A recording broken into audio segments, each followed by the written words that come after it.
And so, yeah, I mean, with that, we trust each other when it comes to that stuff. Okay, well, I said at Anderson last week, it seems like sometimes we need to get punched in the nose. But you guys do, I mean, they went down and kicked a field goal and scored finally. And you guys go out and it's just zoomed right down the field.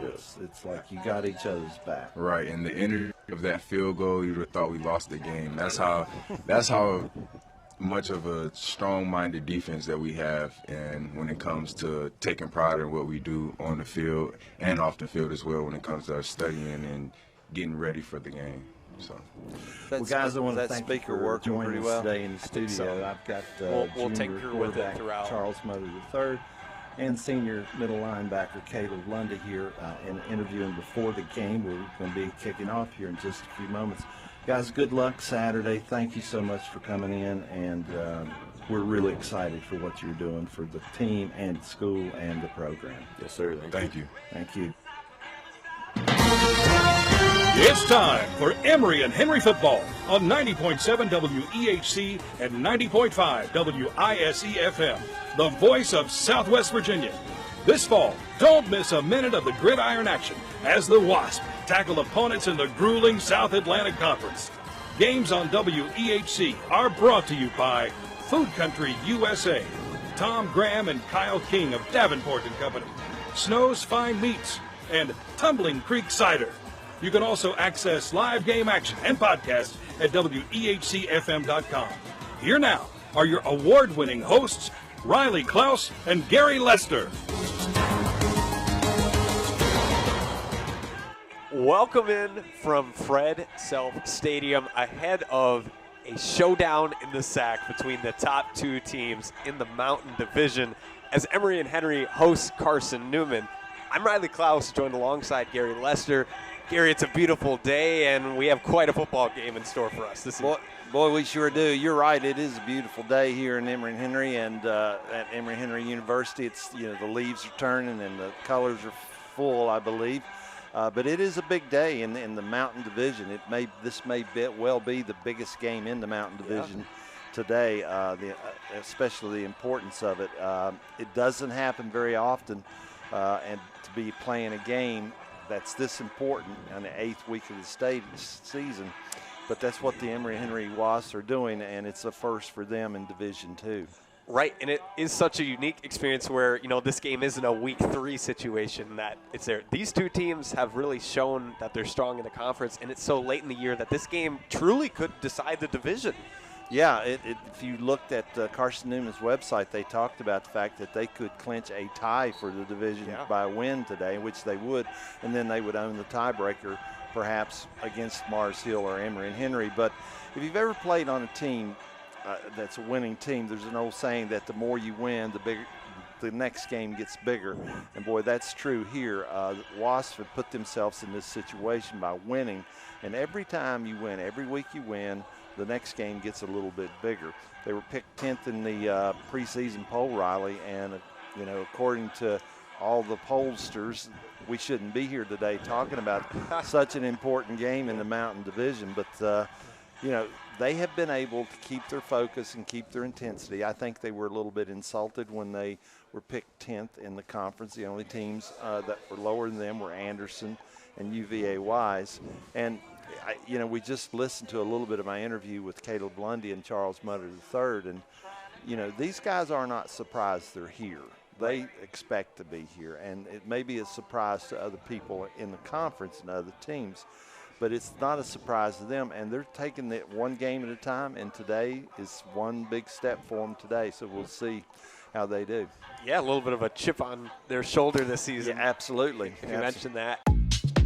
Another reason that there's a chip here, these two teams have a history.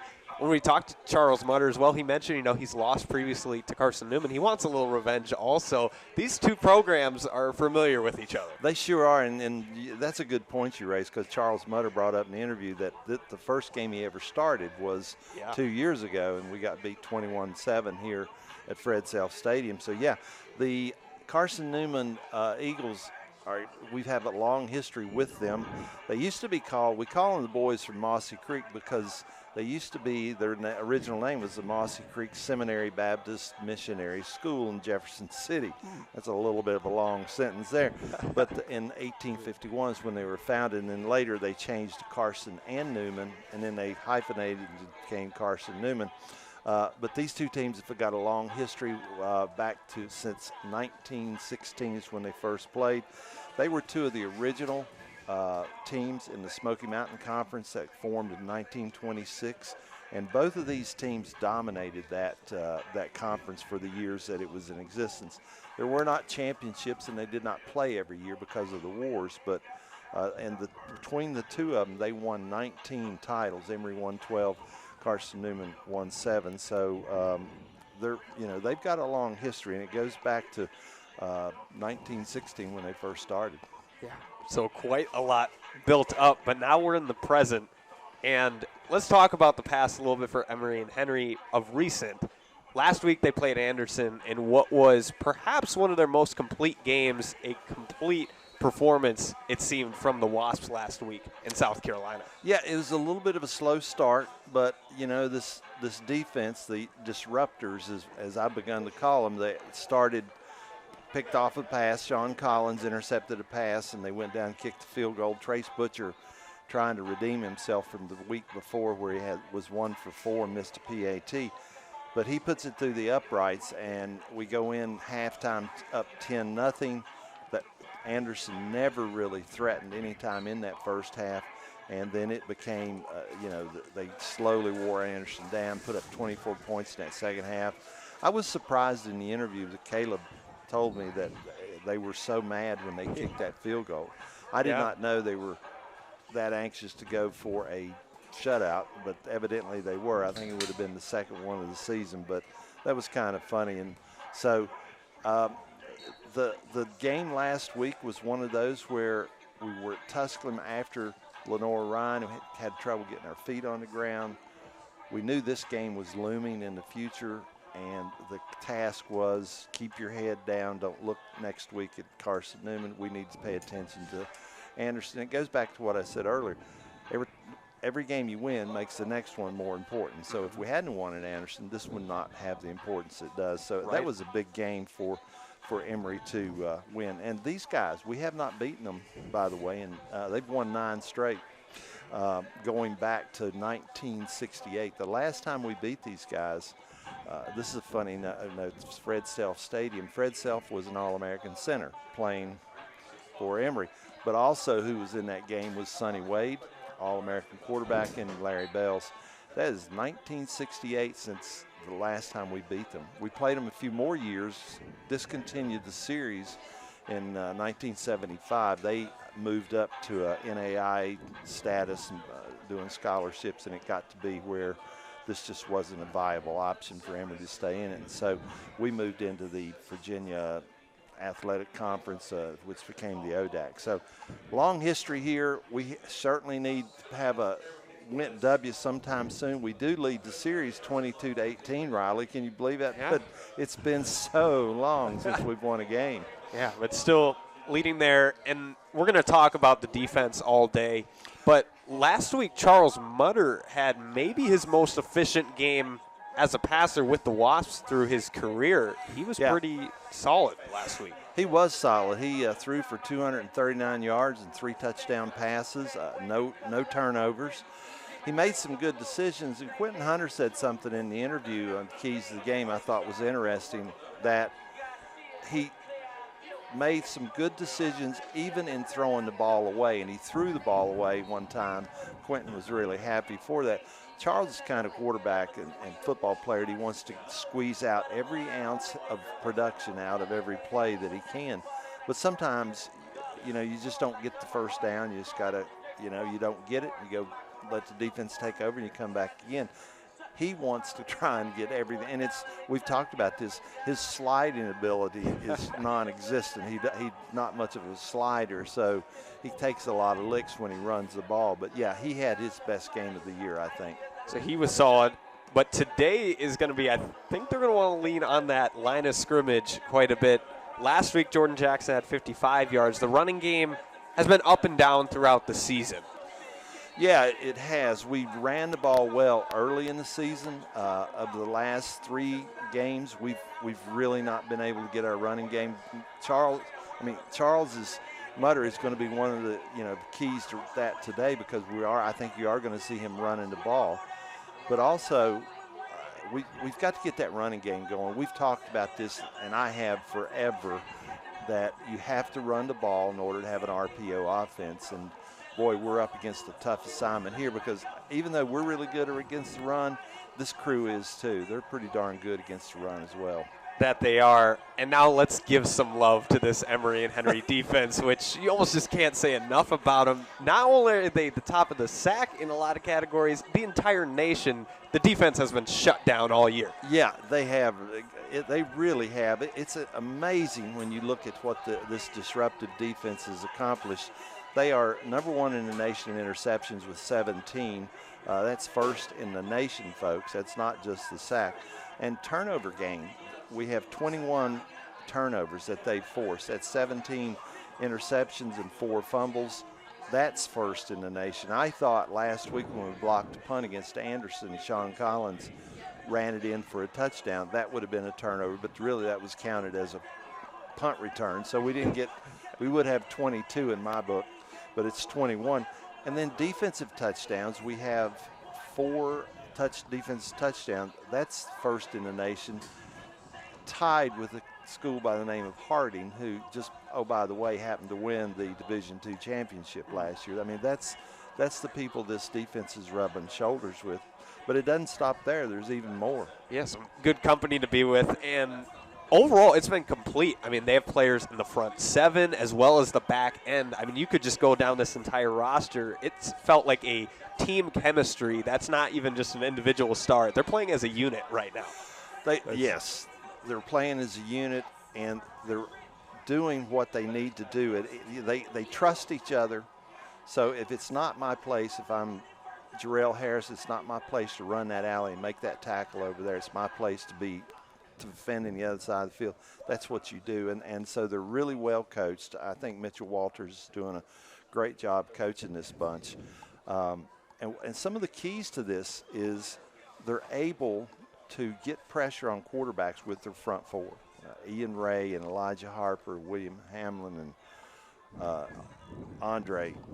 I mean, they're able to get the pressure. Therefore, we can drop 7, we can drop 8 sometimes with Elijah Harper, and that makes a big difference from the linebackers, because what they do is they keep the traffic off the linebackers, and that gives Mark Harris and Caleb Lundy an opportunity to run the field, and that has worked tremendously. But then the back end, I don't know that we've ever had this many 5 great defensive backs back there. Except with the exceptions of Jarrell Harrison, and he makes up for it with his speed and fortitude. It's a big bunch of defensive backs. They go up against tall receivers. Well, they're tall too. Jacob Robinson and Sean Collins and Kendrick Can and Addison Nicely. Can't say enough about Addison Nicely. He's been such a stalwart back there in that secondary. So they play as a unit. We don't have to fire our linebackers a lot to get the pressure on the front, and we're able to drop when we need to drop. And like I say, I think they're really well coached. And I think, as Caleb Lundy mentioned in the interview as well, something they have this year is depth. I mean, when you have Chad Pouncey, what was it, 3 or 4 sacks in one drive? I don't know if I've seen that before. You can get fresh bodies in there, and it gives them a little bit more versatility.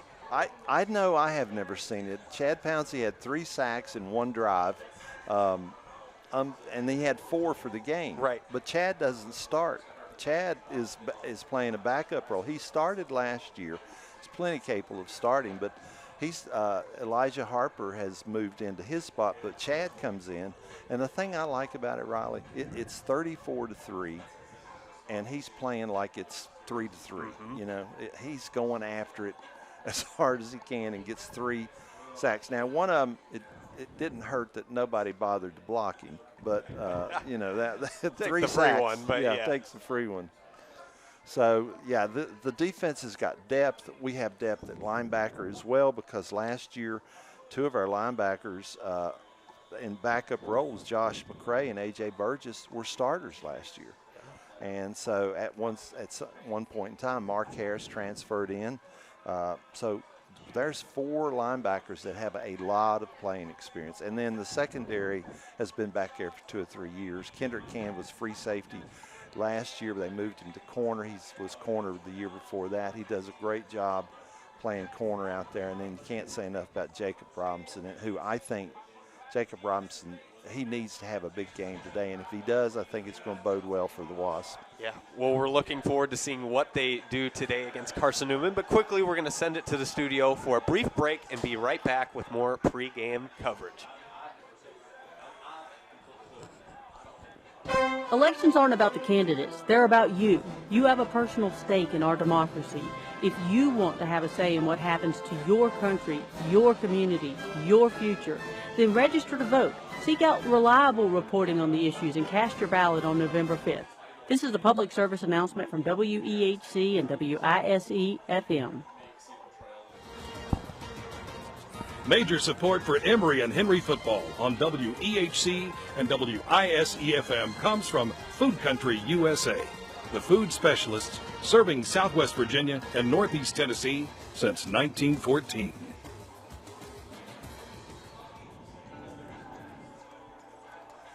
Having a financial plan in place for education cost, retirement, or to ensure your family is cared for is important to you, and we can help. Davenport & Company, LLC, is an employee-owned financial firm building wealth together since 1863. Plan for tomorrow today. 276-243-0008 or investdavenport.com. Member NYSE, FINRA, and SIPC.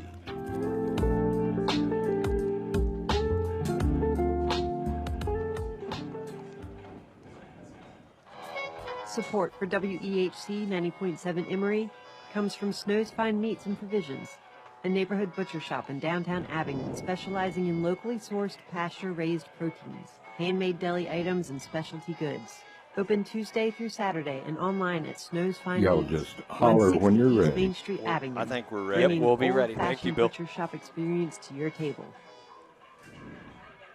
We're going to return to the field now and rejoin Riley Klaus and Gary Lester. Riley, Gary, we are back to you. Well, welcome back from Fred Self Stadium. I'm Riley Klaus, joined alongside Gary Lester ahead of this highly anticipated matchup between Emory and Henry and Carson-Newman that we're going to be talking all day, what's at stake and everything. But it's a good slate in the SAC as well throughout this day, but we're focusing on Carson-Newman and Emory and Henry. But Yeah, it really is. It's I think the other big games is Limestone down at Lenore-Ryan kicking off at 1 o'clock. I do understand that there's some injuries there for Limestone. I'm not sure that Dustin Noller will be starting, and I think they also may have lost their running back. But that's a big, big game. Limestone coming off of a loss from Wingate last week, kind of a thorough loss, if you want to call it that. But they're down at Lenore-Ryan. Both of those teams need to win in order to stay viable. And then also, this is in our own division. Mars Hill's over at Wise today. Mars Hill's still in the hunt because they have 2 losses, and it's hard to win a conference with 2 losses, but they are still in, and they're a good football team. They were picked, I think, 4th in this conference at the beginning of the slate. Yeah, and you kind of mentioned teams being in the hunt. We can kind of play a fun hypothetical because Emory and Henry is still in the mix for the conference championship. There's a lot of contenders out there, but as we're looking ahead on the schedule, first, what teams do you think are really still showing a chance? And then we'll maybe discuss some games that stick out as well on the schedule. Well, obviously, I think Wingate is playing some of the best football in the conference right now. Their defense is just lights out. We have a good defense. Carson-Newman has a good defense, but I don't know if either one of them is as good as Wingate. So they're definitely in the hunt right now. They do have the 1 loss to Carson-Newman, but they have a game at home with Catawba today. I think they should win that one. Catawba's got some injuries as well, so think we see a win there for Wingate.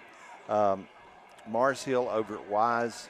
Wise can be tricky sometimes, and they can sneak up on you. Certainly for the Emory and Henry faithful, we would be wanting to see a Wise victory against Mars Hill, just so that they kind of would put them out of the running. And then Anderson at Tusculum, maybe Tusculum would get its first win there, but I'd see that has been a really close game, picked really close. The Limestone Lenore Ryan game is the big one in the Piedmont. The Emory Carson-Newman is the big one in the Mountain. But the next week Lenore Ryan they have Wingate coming to them after Limestone. So right there, I think you're going to see the in that Piedmont division, and that's probably going to be decided a lot today over in Hickory, and then again in Hickory when Wingate comes to town next week. Especially, I think you mentioned Wingate playing well. You want to be playing well going into the end of the season rather than fully at the start. And for both Carson-Newman and Emory and Henry, it feels like they both know this is the biggest game on their schedule. Emory and Henry, after this, will have Mars Hill, Wise, and Newberry. And Carson-Newman, for either team, we've seen it. If you get a huge win, you can't let it get to your head going the next week. We could say that the winner today feels kind of in the driver's seat of the division, but you can't slip up after that. You can't take it for granted either. No, you can't. You can't take it for granted. And, that's what we had to do last week, is to make sure that we didn't overlook Anderson coming into this game and our troubles with Tusculum. We had to make sure that we were not still playing Lenore Ryan on that next week.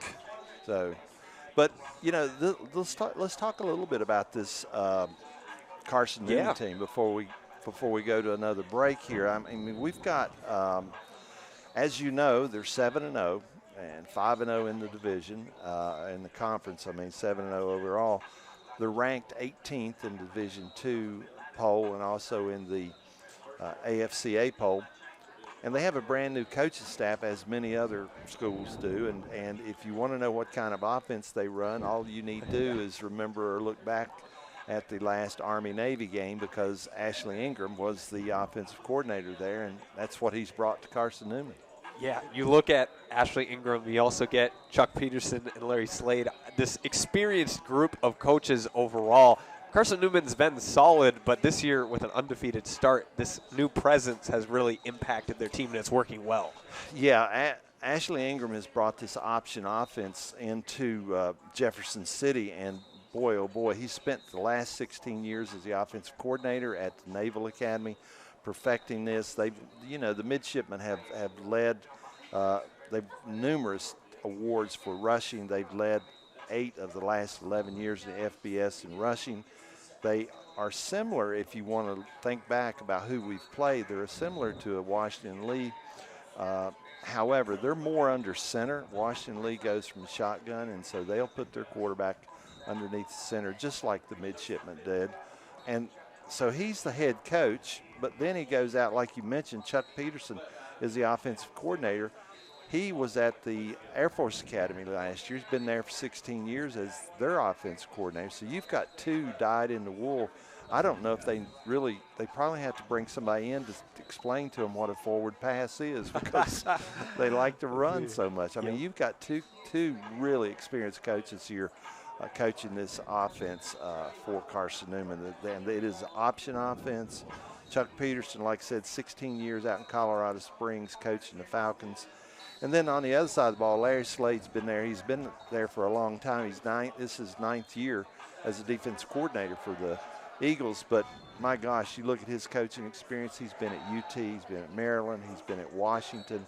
And he's been at Texas A&M. So he has been all around. He's got a vast knowledge of this 4-3-4 defense.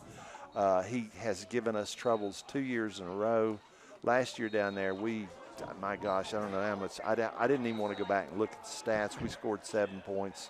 They really took us out of the RPO offense last year, and we could not do anything. So Larry Slade is a really excellent defensive coordinator. He is the holdover from the staff. I think some people thought he may be the one picked to be the head coach, but Ashley Ingram, credit to him being smart enough to hang on to Larry Slade. Right, and that defense has been solid. We'll talk specific personnel later, but they're third best in the conference at stopping the run and also lead the SAC in sacks. They've been able to get after the quarterback.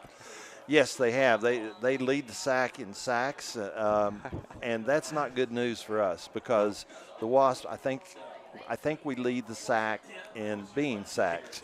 So it's the sackers against the sackies here today.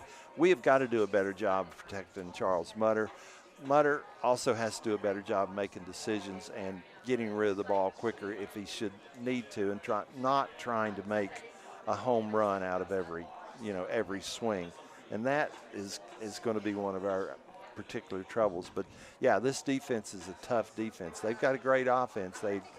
Third in the nation in rushing, I believe. Yeah. And but there are no slouches on defense. It's a good football team. It's probably the best football team we've played this year. Right. To echo that, offensively for Carson-Newman, top of the conference in rushing yards per game. They're almost nearing 300 yards per game. Top in third down percentage and red zone touchdown percentage. They're putting up points on a weekly basis.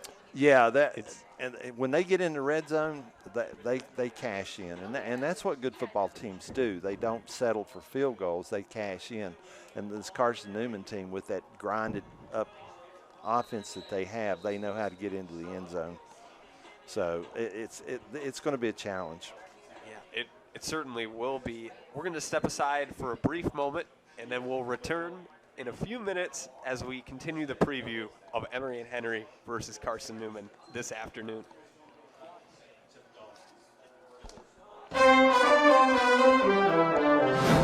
Regardless of age, race, gender, or political affiliation, your voice matters. On Election Day, each one of us can have an impact on all of us. On Tuesday, November 5th, in addition to a vote for president, we elect U.S. and state senators and representatives as well as local officials. These elected officials determine policy that affects our everyday lives. Do your research and know the candidates. Make sure your voice is heard this November by voting.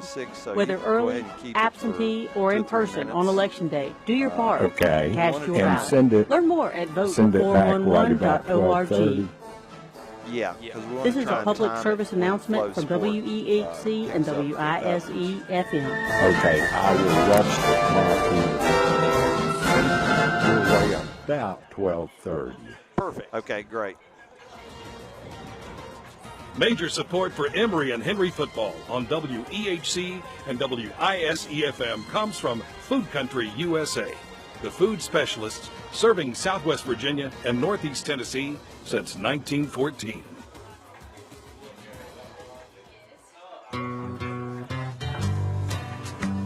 Tumbling Creek Cider Company, heritage-inspired, full-bodied cider varieties made with Southwest Virginia apples that are pressed in-house and fermented on-site. Award-winning ciders in the new tap room, located in the Abingdon Commons next to the Abingdon Farmers Market and Abingdon Visitor Center. Tumbling Creek Cider Company, Appalachian to the core.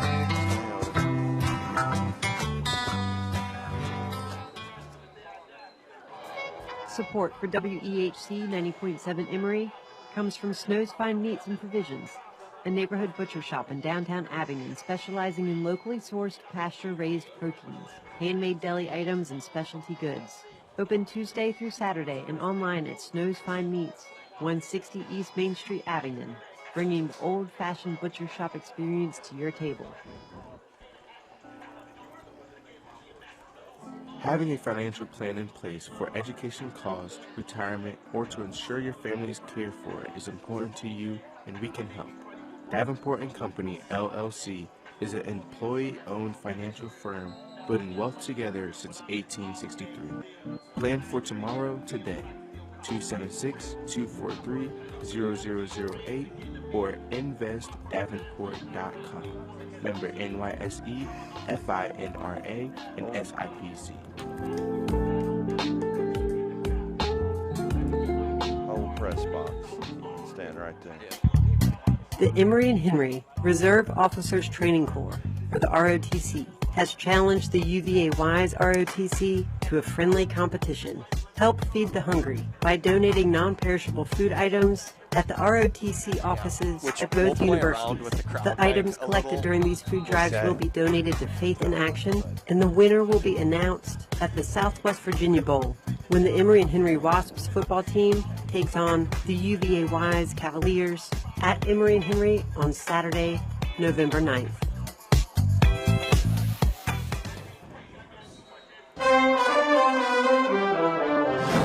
Regardless of age, race, gender, or political affiliation, your voice matters. On Election Day, each one of us can have an impact on all of us. On Tuesday, November 5th, in addition to a vote for president, we elect U.S. and state senators and representatives as well as local officials. These elected officials determine policies that affect our everyday lives. Do your research and know the candidates. Make sure your voice is heard this November by voting. Whether early, absentee, or in person on Election Day, do your part and cast your ballot. Learn more at vote411.org. This is a public service announcement from WEHC and WISE-FM.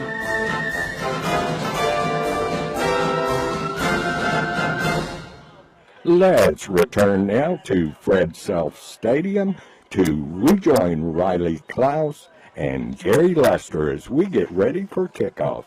Riley, Gary, we're back to you. Welcome back from Fred Self Stadium ahead of a showdown in the SAC between the top two teams in the Mountain Division, Emory and Henry versus Carson-Newman. I'm Riley Klaus, joined alongside Gary Lester. Also, welcome to those watching and listening on Flow Sports as well. It's bound to be a classic today here at Fred Self, Gary. It is. There's been some classics between these two teams in the past, Riley. As we said, the series dates back to 1916, and they've played each other a bunch of times. It discontinued in 1975 and then picked back up when the Wasps joined the SAC Conference in Division II football. We haven't had too much luck against the Eagles in the last few years. We've dropped 9 straight to them, and 2 in a row here in the SAC. Last year down there, a 37-7 beating, and then here 2 years ago, 21-7, a little bit closer. But the Wasps are now almost full strength with their scholarships. It's our 3rd year in Division II. We'll be in full strength next year with a full slate of scholarships. But today, I think this game today is, Carson-Newman coming in 7-0. And the Wasps here 6-1. I think this really is going to be a great football game, and I'm really anxious to see this thing get started. Yeah, we're looking forward to it today, and let's just dive in to what the opponent is, starting with this Carson-Newman offense. And for those at home that are unfamiliar with, you're going to see a lot of runs today from this Eagles offense. Absolutely. Running is the key here for these Carson-Newman Eagles. It's this option offense brought in by Ashley Ingram, who was at the Naval Academy, also Chuck Peterson from the Air Force Academy. They've brought in this option offense, and if you've watched Navy or the midshipman, who, by the way, is playing Notre Dame today. That's a big game, too. Yeah, that'll be a good game. This is what you're going to get is this option offense. They're a little bit – we played teams like this before. Washington Lee University runs this option offense, except they do it more out of the shotgun, a little more wide open. Carson-Newman will be under center a lot with their quarterback. But let's talk about this thing. Here it gets started with the fullback, and boy, oh boy, Jaden Sullivan is one heck of a fullback. He rushed for 235 yards last week on 25 carries as the Eagles wore down the Cavaliers from UVA Wise in a 35-23 win in Jefferson City. He was the offensive player of the year in the SAC, or week, and he's rushed for over 490 some yards in the past 2 weeks. He is going to be a key to this offense today. And if you're the defense for Emory, that's where it starts for you. You have to stop that defense, or you have to stop that fullback, because they want to establish the inside run game. Once you shut that down, then they're going to move out to the outside and then try to do some of the things that they do with the options and the quarterback. But that's where it starts. They're not a really big passing team either, Riley. They've only thrown 62 passes this year. Most, Lenore Ryan, Emory, Limestone, they've thrown almost 200 passes, so it's almost triple what the Carson-Newman Eagles have. But there's a trick. There's a key stat in there that is touchdown passes. They've only thrown 62 times, but they've got 9 touchdown passes. That's a huge ratio. That ratio is certainly effective, and it just shows they can go any direction, as well as they've had a rotation of quarterback spot. Looks like Zane Whitson has been their guy as of late, but it hasn't really mattered who the signal caller is. They've been effective consistently. Well, that's the thing about this option offense. No matter who you put in there, it runs on itself, and so that's what happens with them. And Zane Whitson, I think we played against him last year down in Jefferson City, and he's back at the quarterback. They've had some injuries. They hope to get some of those back, other quarterbacks back. So that's who we're going to see. But, again, it starts in the middle. It starts with that fullback, and Jaden Sullins has really – I think he's gotten better as the season's gone on. It seems like he's learned to run more behind his blockers and better behind his pads, if you want to say that. The other thing on the other side of the ball is the defense. We talked about Larry Slade earlier. He's been there 9 years as their offensive coordinator.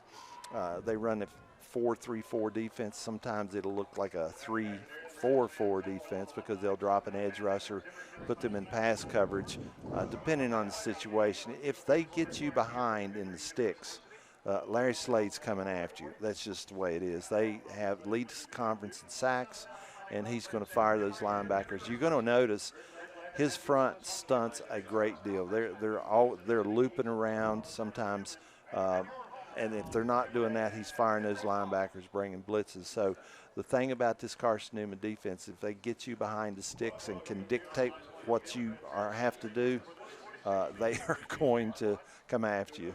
It's a strong team overall in Carson-Newman. And offensively, you mentioned Jaden Sullins. We're going to see a lot of him. Also a healthy dose of likely Cam Ferguson and Don Bradley. Such a high-powered offense. What do the Wasps defensively look to do to try to stop this absolute monster that has been the Eagles' offense? Yeah. Well, you hope for some luck to begin with, but really and truly, what you've got to do is you've got to play disciplined assignment football. You've got to know who's responsible for the fullback, the quarterback, and the pitch man every play. And the most effective way to stall this offense is to stop that fullback. If you can take away that inside run game, and certainly last week they weren't able to do that, the Cavaliers weren't able to do that, you can force them to the outside or you can force them to the air. And like we said, they don't throw very much, only 62 passes out of the season. But you have to be ready for that. When they get in a third and long situation, 7 to 9 yards, and they take one of those slots and push him out, a lot of times you're going to get a pass out of that. But what you need to do is cut off that inside run game, force them to the outside. If you watched any of the Wingate tape, you notice that's exactly what Wingate did. They held them to 40 yards, 45 yards on 40 carries. That was unbelievable. But I'm telling you what, though, their safeties played downhill all day long. And Carson-Newman burnt them with 3 touchdown passes and had some big plays there. But I do think you're going to see the Wasps with a similar approach, trying to stop the run, force them into the air, and see if our secondary, who's been very good at defending the pass this year, can stop them. Yeah, you mentioned Sullins being that focal point. He's 3 yards short of 700 on the year on the ground. But how do you balance putting all your chips in to stop the run, but then you mentioned these sneak attack pass plays? How do you kind of balance that between having to stop the run in front of you, but if you sleep on the pass, that's a deep play for a touchdown? Well, one of the most dangerous things that they do is they run this waggle, what I call a waggle pass, where they will fake the pitch and the quarterback bootlegs away from the action, and then he has 2 receivers trailing across the middle of the field, and he's got his pick, one or the other, or he can run. And they've been very effective with that because defenses get so used to pursuit. They get so fast that they've got to get out there and get to that pitch. And they fake that pitch, bootleg away, and you've got linebackers flowing the wrong way. And all of a sudden you've got 2 receivers coming to the rescue for this quarterback. And that's been very effective for them. The other thing that's happened for them is they've been able to hit the tight end and play action plays. They're so run-oriented that you get so used to. And Wingate did this. They brought their safeties up and they loaded the box up and they played downhill the whole game. But Carson-Newman got that tight end, snuck in behind them for a touchdown on one of them. I mean, wide open. There was nobody around him. So they'll do that to you. They don't throw a lot, but against Wingate, they were 7 for 14 and 190 yards, but they had 3 touchdown passes. Two of them, one of them was 35, the other was 49. So that tells you that their passing offense is a sneaky one. It's not something they rely on and they try to hit you when you least expect it. But that means your corners today, I think you're going to see Emory and Henry load the box up and put our corners. I think you're going to see Kendrick Cann and Sean Collins on islands out there. They're all by themselves. And one of the tough things for them to do, though, they're still going to have pitch responsibility. They've got pass first. They've got to make sure it's a run before they come up. But then they've got to come up hard. And you're going to see our safeties run in the alleys trying to cut off that pitch. But none of that's going to happen, Riley, if we can't stop that fullback, because they're not going to go out there on the edge as long as Sullins is running for 235 yards on the inside. And finally, the other thing that's got to happen today is that we've got to Emory's offense has got to stay on the field. This offense for Carson-Newman will keep you out there. They'll chew up the clock. They'll wear you down. They'll wear you out. One of the things that they do a lot is these cut blocks on the backside so that they cut off pursuit. If they're flowing to the right, they're going to cut those offside ends and tackles, and those are dangerous too. I hate to see those blocks because it's bad news for defensive linemen's knees, but it is a monster to try and stop. There's so many moving parts that you guys say, and they are run-oriented, and they're going to come at you with that big fullback. And then the last thing I'll say about this offense is they run this quarterback midline play, which some people have called the best play in college football. I don't know if I agree with that, but they fake the handoff to the fullback, and then the quarterback follows him up into the hole, and he has the option. If he thinks the fullback can if they're not going to tackle him, he leaves it. But if they're going to concentrate on the fullback, then he'll pull it and just follow him right up in. Almost always a gain. It's a great play for a short yardage first down. If it's 3rd and short, it's a great play, and you're going to see some of that. Right. And you briefly mentioned it. What's so tricky with how much they run the ball, it feels time of possession is going to be an absolutely key element of this game, controlling the clock. Yeah, you don't want to get behind with this group because as we used to play Washington Lee, you only get the ball so many times. And that being the case, you don't want to fall behind, and you have to kind of, play them even. They can chew up so much clock and give you so few opportunities in a half to score points, and which means that when you do get the ball and you do get in the red zone, we've got to score some points.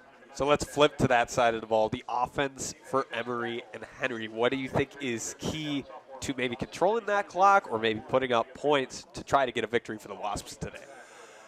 Well, the big thing is we've got to be able to run the ball. Jordan Jackson's got to have a big day. I know we say that every week. Every time I ask Coach Hunter about that, it's like, we got to run the ball. We got to run the ball. And you do. And you have an RPO offense. If you can't run the ball, you can't run an option offense with the run if they take that away. The problem is this Carson-Newman group's they're giving up less than 100 yards a game. When you have a one-back offense and an RPO, and that's what you've got is a one-back offense, you've got to get your quarterback into the run game. And I think today you're going to see Charles Mutter III have more plays called where he's got the option to run the ball. He's a great athlete. He can run. He's taken some beatings this year. We just hope he stays healthy.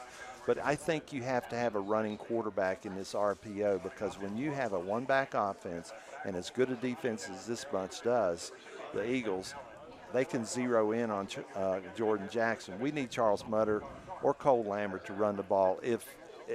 That's one thing we've got to have. We've got to be able to run the ball. The other thing I think you're going to see our passing game tighten down, be a little bit shorter, maybe a little bit quicker, because they do sack the quarterback a lot, and I think you're going to see us try to get into our quick game, and we certainly have that 1, 2, 3 drop, throw the ball, get it out of there. And finally, the other thing, this offense, and I've said this earlier, they have got to stay ahead of the sticks, because when they get you in a third and long situation or certain passing situation, they're going to come after you. And we've had trouble keeping Charles Mutter or Cole Lambert upright throughout the year. We've taken a bunch of sacks. Yeah, and so it will be key to maybe get that passing game. It's going to be an interesting balance here. Emory and Henry, third in the sack in points per game as well as in pass yards per game. Carson-Newman, seventh in pass defense, also just has 2 interceptions on the year. That's an interesting to see how that clashes between those two. Yeah, you'd think that our strength is our passing and their weakness is their secondary, and the numbers bear that out, and I think that's absolutely true. I think that's what we have here today. They are a stout up front 7, but there are some places in that secondary that I think that Wasp can exploit. Mutter had a great game last week, 239 yards, 3 touchdown passes. Cam Apshire had 2 touchdown passes, and Tristan Stint had another one in the corner that was a challenge, and we won that challenge. The touchdown stood.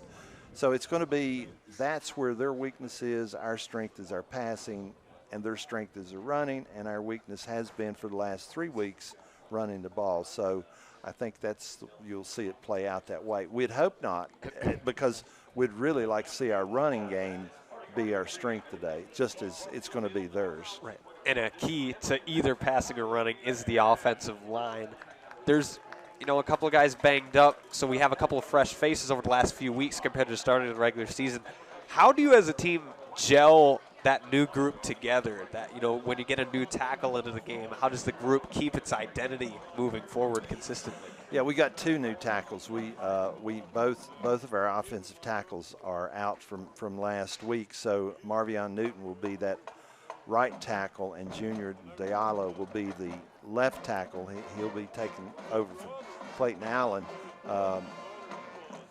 They have been here. They've played together before, and Coach Compton, we've known this all week. I mean, Clayton Allen went out last week. We knew he wouldn't play this week, and so we've known this. You've worked with him all week long. That left tackle is probably the biggest where I want to say it's the biggest impact, because that's the blind side from the quarterback. And if he doesn't get his block and that blind side sack comes, that can be murder for our quarterback. But, yeah, we are playing with a makeshift offensive line. Two really good offensive tackles are out. And, Marvion and Junior are just going to have to step up today. This is their chance to be in a big game and make a difference, and I do think they're up for the challenge. Yeah. And another element to keeping the RPO, kind of make them respect everything, is having some star receivers. The Cams, as we call them, both Peoples and Abshire, have been standout this season, and that provides a little bit of a threat to the defense when you have these strong receivers on the outside and inside. Yeah, it is. The Cams, Cam Abshire and Cam Peoples, have really good seasons. Cam Abshire, 2 touchdown passes last week, and he's been kind of the go-to guy. He's a tall receiver, and he's quick and he's fast. He's a lot faster than people think that he is. He's got deceptive speed. And then Cam Peoples, he does our kick returns, our punt returns. You don't want to have to tackle him out in space, and that's what we try to do, or you'll see the Wasps try to do today, is get number 1 Cam Peoples out in space and see if he can't do some damage. And then our other receivers have, we've gotten some good play out of Jakari Moselle at sophomore. He's 6'4", 195 pounds. And then Tristan Stitt, who backs him up, is 6'5", 195 pounds. Both of those guys have come on here of late and taken some of the pressure off of our Cams. And last week, Tristan went across the middle and pulled one down. It's great for him to be 6'5", but he had no problems going up and getting that ball. There were no alligator arms, if you know what I'm talking about. He went right up and got it. And when you're 6'5" and you're laying out like that, you're vulnerable. And he's a really good receiver. He's coming into his own as a receiver. And defensively, second in the sack in rushing defense for the Wasps, but Carson-Newman's the top. You mentioned it earlier, you anticipate probably a lot of stacking the box for the Wasps today. I really do. I think you're going to see our rover, Jacob Robinson. I think you're going to see him shift down. He's going to be more like a middle linebacker, Riley. He'll be sitting in there. His job is to play behind the ball today. And what that means is he's going to kind of play it quarterback, fullback pitch, and wherever that ball ends up, that's where his assignment. So I think you're going to see us load the box up. It's dangerous. Wingate will tell you that. They got 3 touchdowns thrown against them. But the rushing defense for Emory has been our strength. And we've been able to shut teams down. I think Tusculum was our biggest one of that. I think they gained 157 yards against the Wasp defense, 107 of that in the second half.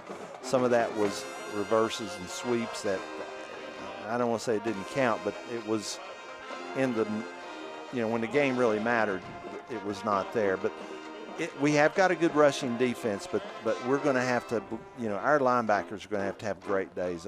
Caleb Lundy and Mark Harris are going to have to go from sideline to sideline because they're going to be, we're going to feather that pitch out a little bit. And when it goes back there, Caleb Lundy and Mark Harris have got to get there along with our Jacob Robinson. So we'll see how that goes.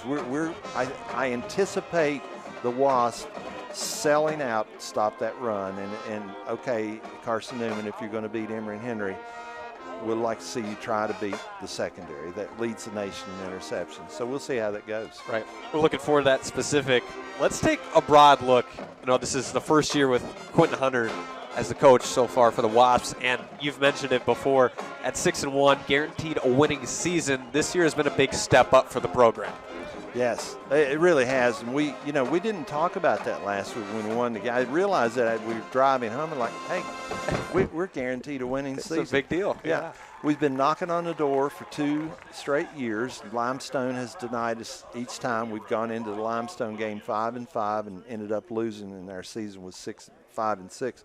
This year we're 6-1. With the turmoil that we had to begin the season because we had some changes in the coach staff due to health reasons and so forth, there was, and being picked 10th, it's like, well, what's going on here? But I'm so proud of Caleb Lundy and Charles Mother expressed it so well in the interview before we came on the air. I interviewed them this week about the confidence they have in each other, how they have bonded as a team. Yeah. They have been working. They felt like they were good. They were going to be good back in the summer. And when the turmoil happened in early August, they just brushed it aside and said, well, we're here to play. And right. I really think there's a difference there with that interview, too. It's not like they realized, oh, we're in this. They felt they were going to be here from day one. And I think that really makes it different where they've played a top 10 team in Lenore Ryan, and they were able to pull off the upset, but it doesn't feel like maybe a magical miracle run. They really believe this was the season of destiny that we're meant to be here right now. Yeah, Caleb mentioned something in the interview. He said, we talked this into being last year. Corey Prince, one of our defensive linemen, said this is going to be our golden year. We're going to have a good year. And they started convincing themselves back then, and here we are. They're 6-1, opportunity to play a huge factor in the division championship in the Mountain Division, and a chance to play have a big say in what goes on in the conference. Yeah, we're going to step aside for a brief moment here from Fred Self Stadium and be right back just ahead of the action in Emory, Virginia. We'll send it back to the studio. Our democracy is a government.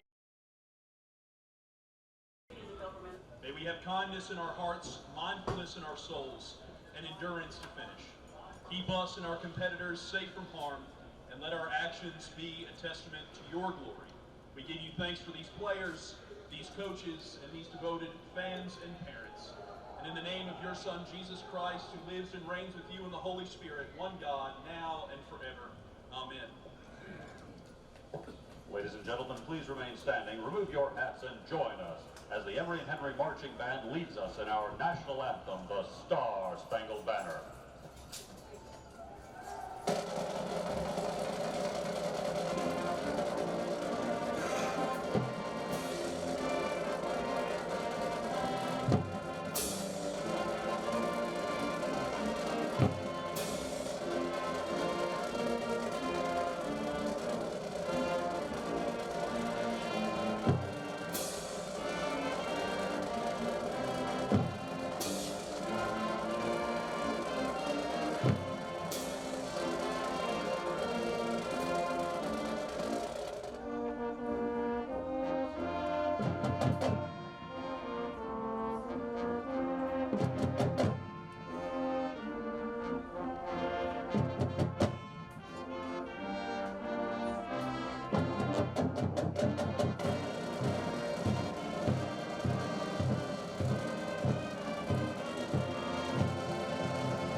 Join Riley Klaus and Gary Lester as we get ready for kickoff.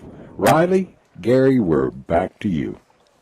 Welcome back from Fred Self Stadium, just moments away from this top of the mountain division in the SAC showdown between Emory and Henry and Carson-Newman. I'm Riley Klaus, joined alongside Gary Lester.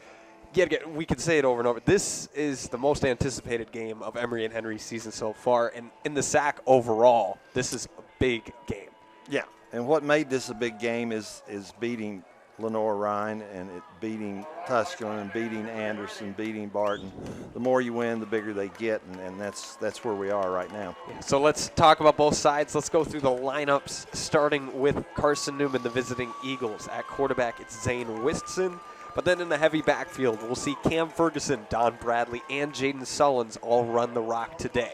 On the outside at receiver, it'll be Jeremiah Carroll and Cade Meeks for the Eagles. And up front, Christian Jones at left tackle, Turk Daniels at left guard, Garrett Rice at center, Emil Savage at right guard, and Traverse Edwards at right tackle, rounding out the Eagles' offense. Defensively for Carson-Newman, it'll be number 9, Ja'Cory Long at defensive end, and his teammate Martavis Mason at the other end spot across from him.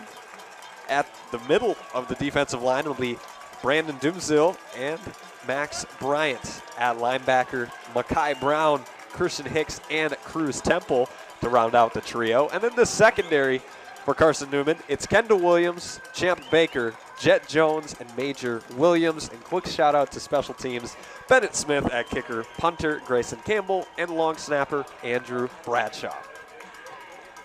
Well, and for the Emory-Henry Wasps, Riley, we've got a couple of new faces on the offense. We mentioned those before earlier. We've got two new left tackle and right tackle. Marvion Newton, number 52, will be the right tackle, and Junior Diallo, number 78, will be the left tackle. And the interior of the line stays the same. Deshaun Sharp will be the left guard, Bryson Lutz the center, and Noah Sage, number 74, the right guard. At the tight end will be Nate Tennell, number 86. Wide receivers, we've mentioned those guys already, Cam Apsher and Cam People, along with Jakari Moselle. And in the backfield, Jordan Jackson, number 7, will be the running back. Charles Motor III, the quarterback.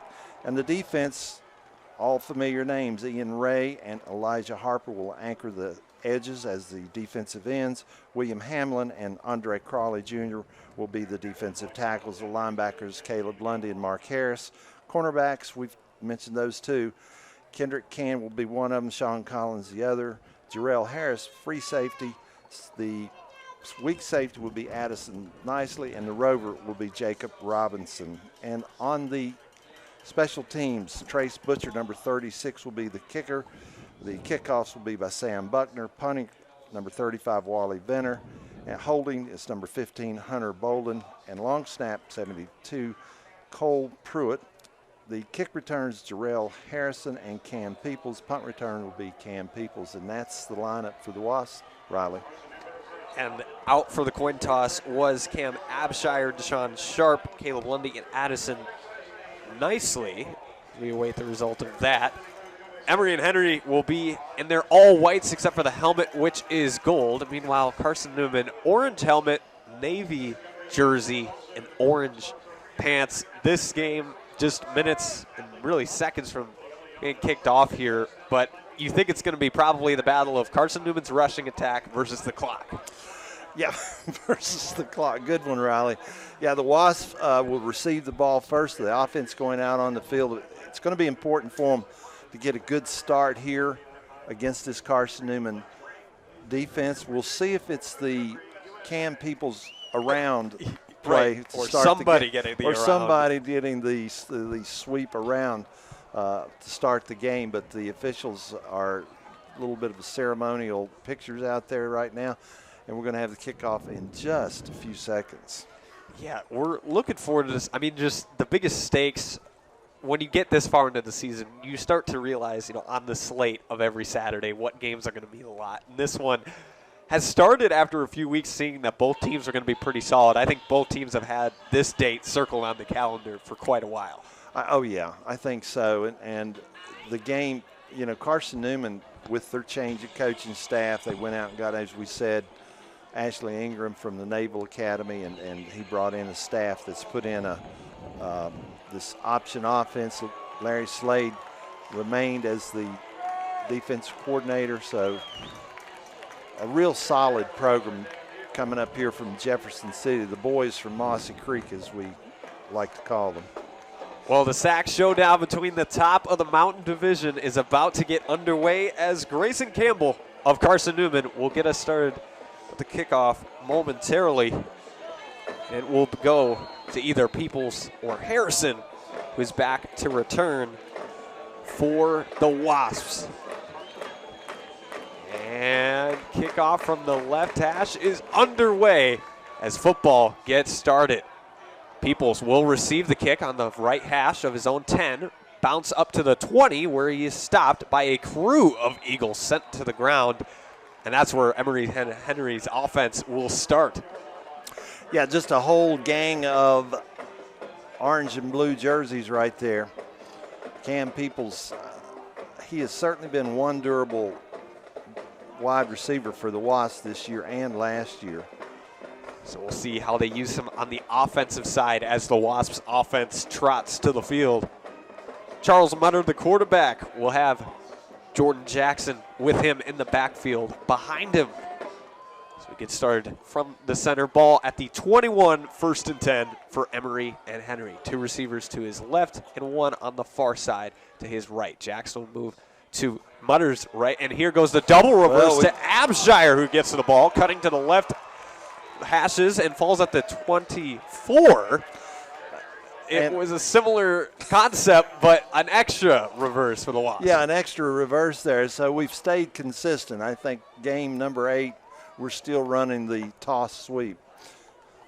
Going into the game, I had a feeling that they're just going to add a little spin to it. Yeah. Make it look the same as it has been on tape, but not exactly. And there's bound to be a pass off of it eventually. Well, so probably ball at the 24, 2nd and 7 for the Wasps offense. Handoff to Jackson, left side, gets away from a tackler at the 25, pushes to the 27, and is shook out of bounds.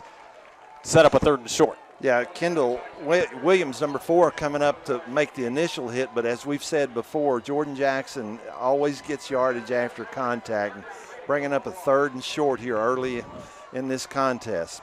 But this is what we want. We want 3rd and short.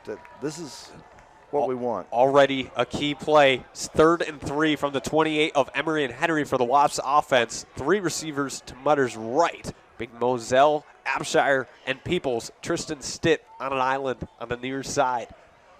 Left hash, Mutter will stand at the 23. Gather the snap. Play action pass over the middle. Caught by Peoples with a leaping grab. And Pushes that's going to be to the 42 and a flag on the field. And that's going to be a targeting call right there. And we're going to get a review early on in this game. Peoples coming up with great threat, a little bit high by Charles Mutter. I'm sure Cam will come back to the huddle and say, can you bring that down just a little bit? I know I'm not very tall, but can you bring it down just a little bit? All 5'7" of them had to go up and leap. Here's for the that. call. Well, they call the flag. They pick up the flag. Pick up the flag. Still a 1st down for Emory and Henry. Peoples took a hit, but no penalty called. To give them a new set of downs just past the 40 of Emory and Henry to start this ball game on the opening drive.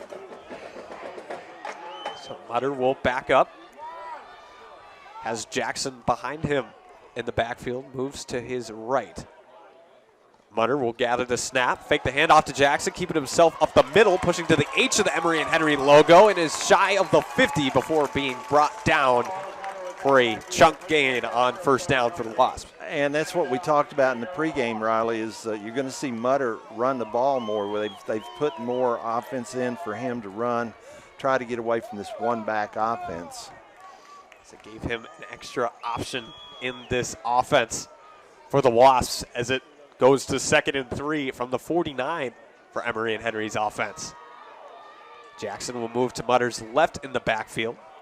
Mutter will gather the snap, hand it off to Jackson up the middle, shakes off one tackler, and is stopped at the 47 of Carson-Newman for a first down and move the chains for Emory and Henry. Good hard run there by Jordan Jackson to get that first down. 2 first downs in a row. That's exactly what the Wasps wanted to see happen. Get this offense on the field and start getting some first downs. Stay ahead of the sticks, and they have both times on both these series. As the offense gets set. Mutter, yet again, will have Jackson to his right, the backfield. He'll handle the snap. Fake the handoff to Jackson, keeping himself moving to the right hash. Finds space in the midfield. He's up to the 20 and lost the football. Ball on the ground, and it looks like Jet Jones of Carson-Newman was able to recover it at Emory and Henry's 10, and after a long rush from Mutter, Carson-Newman will find the football. Boy, that's a heartbreaker right there because Charles Mutter, again, just get down sometimes. Will take what you've got and fumbles the ball right there as he's smelling the goal line. Great play, though. Pulls the ball. Good read by Charles Mutter and gives the Wasps a big gain, but negated with that fumble. So the Carson-Newman defense dodges a bullet there from the Wasps. So here comes their potential huge gain and almost even looked like a touchdown for a moment for Emory and Henry. Will instead go the other way as Carson-Newman will pick up the football at their own 9. 91 yards between the Eagles offense and the end zone with 11:50 in the opening quarter. Scoreless here at Fred Self Stadium. So here comes the tightly knit offense of the Eagles. Yeah, tightly knit, and you see the 2 corners out very wide. They're going to be man-to-man out there, and the safeties are going to have run support first. So it will be Whitson, who's the quarterback for the Eagles, with Jaden Sullins as that fullback we talked about in the pregame, likely to get a lot of carries today. Whitson will line up under center. We'll hand it off to Sullins right up the middle, and he's bottled up. Almost no gain on the play. Yeah, Elijah Harper in there on that tackle, the edge rusher for the Wasps. They're going to use that fullback and try to establish a run to start the game out. That's the way option offenses do. They work from the inside out. So 2nd and 9 after the short gain for the Carson-Newman offense, 11:25 and ticking in the opening quarter. This time, fake the handoff to Sullins. Instead, going to the outside. He slips down with Cam Ferguson.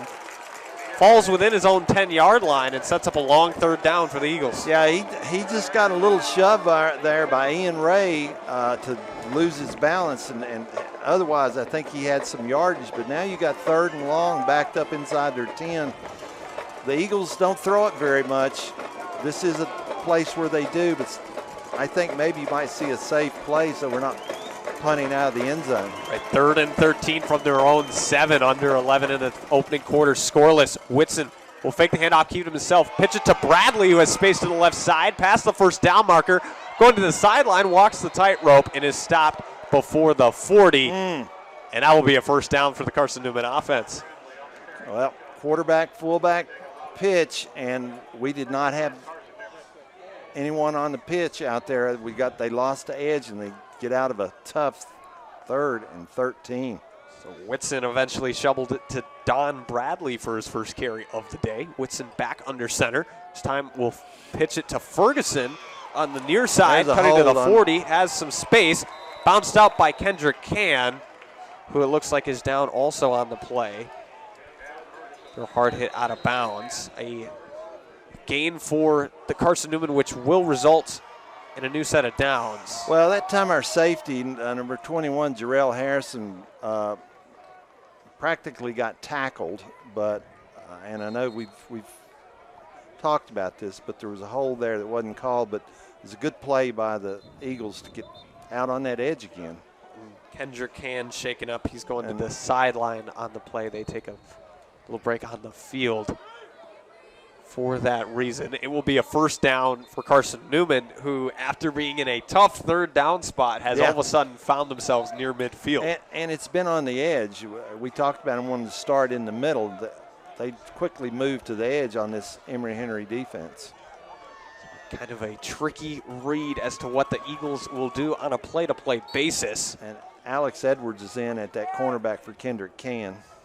Under center will be Whitson, as he will hand it to Sullins right up the gut, and he is stopped immediately by a wall of wasps for no gain. That is Andre Crawley Jr. right there, the nose tackle making that stop, initial hit. Paired up with William Hamlin and some others on the play to put it to a stop. Under 10 minutes in the opening quarter, scoreless between Emory and Henry and Carson-Newman. The Eagles have the football at the 48 of their own. Whitson, under center, will fake the give to Sullins. Instead, pitch it to Bradley on the left outside. He'll near the first down marker, but falls out of bounds, short of the sticks, but is past midfield. Yeah, right now you see Jarrell Harrison trying to tuck his shoulder pad back under his jersey there. He has not been able to run that alley and get that cut off that pitch. And the corners, of course, are man-to-man, so they're going to be Johnny-come-lately. This brings up a very makeable third down for the Eagles. Yeah, Bradley, the beneficiary of not being able to reach that pitch. 3rd and 3 from the 45 of Emory and Henry for Carson-Newman's offense. Bradley in motion. Whitson will keep it himself, looking for the first, has it, stumbles across near the 40, where he is brought down for a first down for Carson-Newman. Yeah, that's kind of that midline, quarterback midline, except it's run on the off tackle there. He's just following the back right up into the hole as the back becomes an extra blocker. Andre Crawley steps out for a moment. Corey Prince taking his place in the middle of that line. Tyler Curtis steps in for Jaden Sullins at that B-back spot for Carson-Newman. Whitson under center will fake to give to Curtis, instead pitch it out to Ferguson, and he is wrapped up in the backfield by Jarrell Harrison from the safety spot. Well, there's what we were talking about. The safety has to run that alley and get inside that block. Jarrell was able to do it that time for a loss, but that's the first time. They've been really effective on the edge so far. Whitson in the offense for Carson-Newman at a 2nd and 13 from the 43 of Emory and Henry in the first quarter, scoreless. Whitson will give it up the middle to Ferguson, who bounces to his left, has some space, falling at the 20, where his knee will touch the ground, and the Carson-Newman Eagles near the red zone. Yeah, a little trap on the inside. You know, that's the beauty of this offense. They get you going, flowing so hard that the traps are deadly. So a fresh set of downs, 1st and 10 at the 21 where it's spotted for Carson-Newman's offense. Whitson under center. Will fake the give, pitch it over to Bradley at the left side, but he's tackled by Addison nicely at about the 17-yard line of Emory and Henry. One of the things that's difficult to do, Riley, is to simulate this offense in practice, and particularly getting the speed of the offense. You can get your scout team to run it, but they're not going to run it at speed, and this is something Emory's struggling with right now, getting up to the speed of this offense. So 2nd and 7, no passes yet in the ball game for Carson-Newman. Handoff to Bradley to the left side, is nearing the first down marker, spin down. I think he's going to be short. And he is short, which will set up a manageable 3rd down for Carson-Newman in Emory and Henry territory. Yeah, and here the old midline option with the quarterback, fake it to the fullback and follow him up in the line is a lot of what you see on these 3rd and shorts in this offense. We'll see if they run this midline. Zach Williams replaces Jeremiah Carroll offensively for the Eagles. Whitson under center on the keeper will get the first down and more, and is fallen to the ground short of the 5-yard line, within 10 yards of the end zone.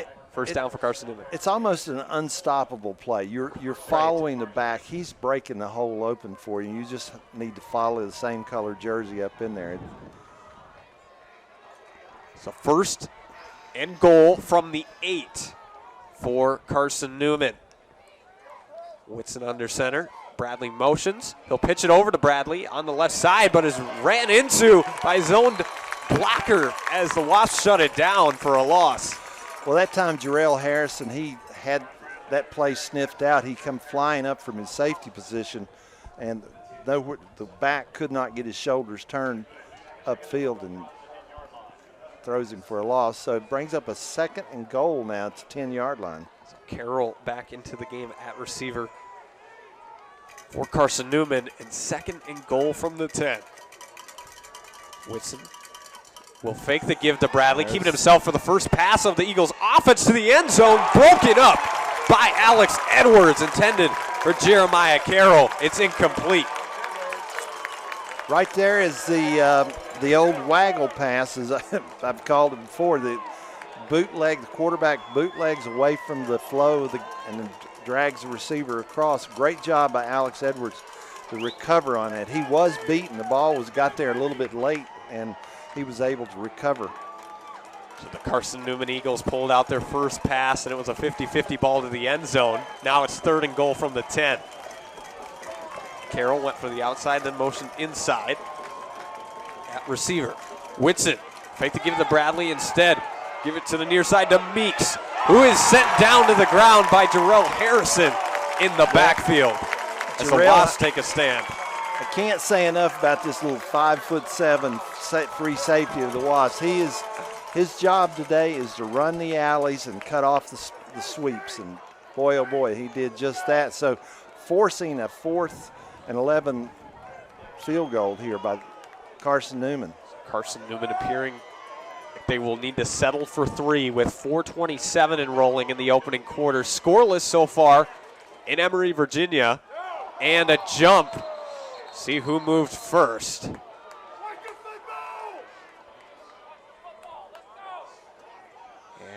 on the field goal attempt, there was a flag called.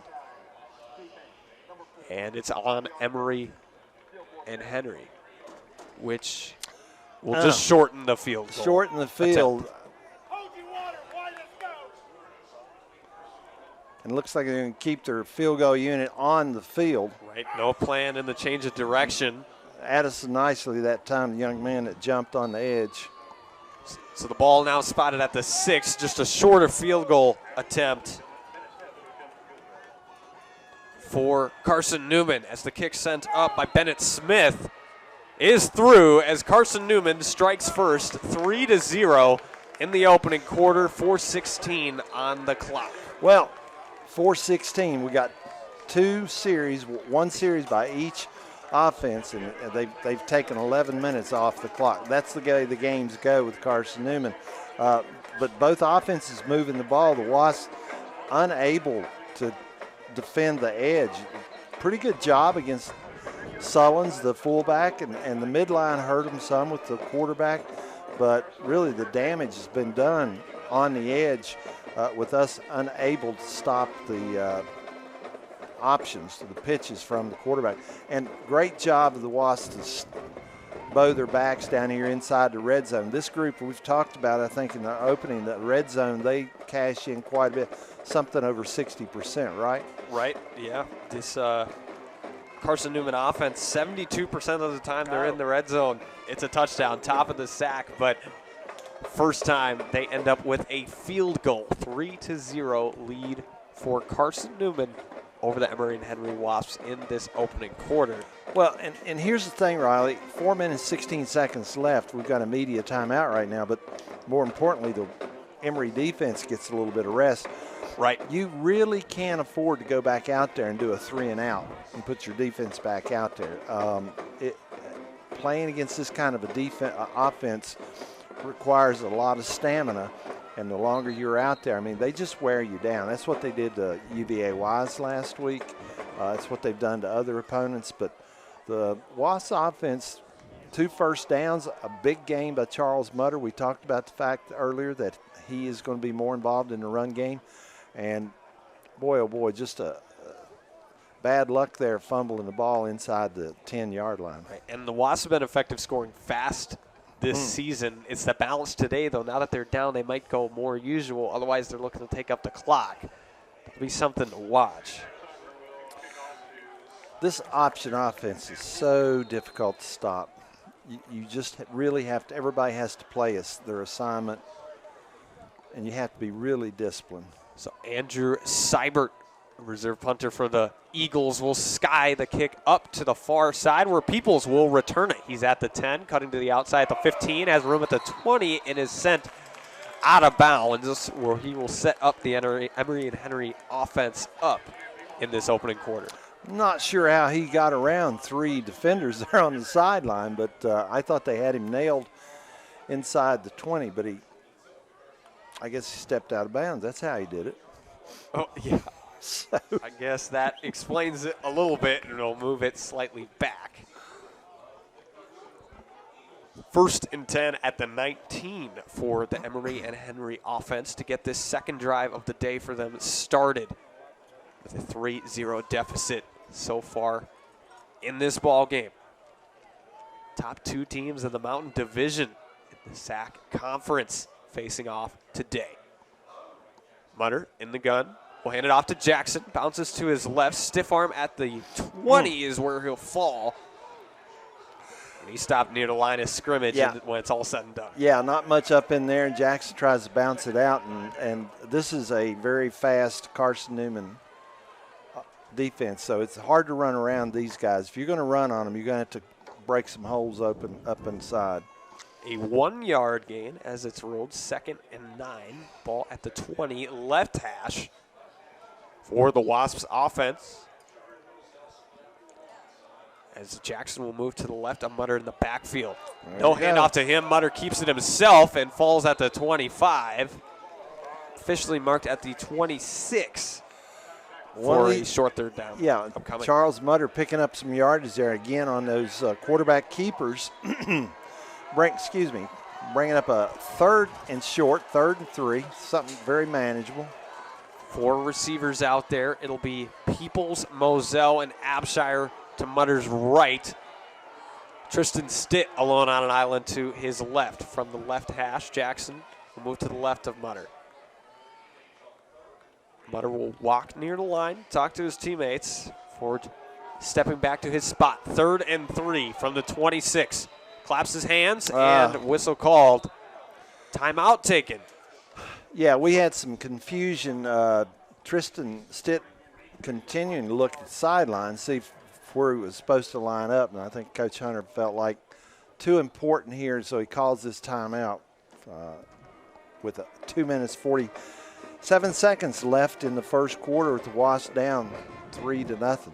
Right, so first timeout taken in the game, which gives us a chance to hear about Food Country USA. Locally owned and operated since 1914, Food Country USA provides customers quality and value with products sourced in our region. From the farm to our stores to your table, Food Country USA. And we're also underwritten by Snow's Fine Meats and Provisions. It's a neighborhood butcher shop in downtown Abingdon, specialized in locally sourced pasture-raised proteins, handmade deli items, and specialty goods. They're open Tuesday through Saturday, and they're online at Snow's Fine Meats. You can find them at 160 East Main Street. Snow's Fine Meats, bringing the old-fashioned butcher shop experience to your table. So the offense steps back out to the field. Emory and Henry. Yet again, it's still Abshire, Moselle, and Peoples to the right. And empty backfield here for the Wasps. As Peoples on the left, 5 receivers out there, empty set. Mutter will fire over the middle to the ground. It's incomplete. Nobody in range. Intended for Abshire. It's incomplete. Yeah, I think. Oh, offsides on defense. Wow. So move it for the Wasps offense. Perhaps Mutter knew a free play maybe. Maybe he did. It was an ugly play for the Wasps. Right. He threw the ball in the dirt or turf. We don't have dirt anymore, but the receiver had not even turned around, but so the Wasps dodged a bullet there. Otherwise, they'd be punting. So a 1st and 10 from the Emory and Henry 31 for the Wasps offense. Butter, all 3 receivers, Peoples, Stitt, and Abshire to his right. As he stands near his 25, will gather the snap, drop back, step up in the pocket, but is sacked by the line of scrimmage. Ball potentially out. And we'll see who has it. Yeah, I think it's going to stay with the Wasps right there. But yeah, Emory and Henry is able to recover it, but will back the Wasps up for this 2nd down. Yeah, there's their first sack of the game.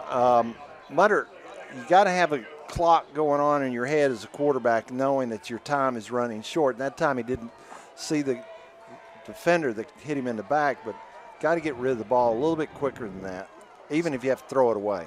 So 2nd and 13 from the 28. 2 minutes left in the opening quarter. 3-0 lead for Carson-Newman. Hand off to Jordan Jackson, looking for space to the left. Hashes will fall past the original line of scrimmage, but short gain. Yeah, a little bit of a counter tray there. Pull a couple of linemen, try to lead Jordan Jackson around that left end.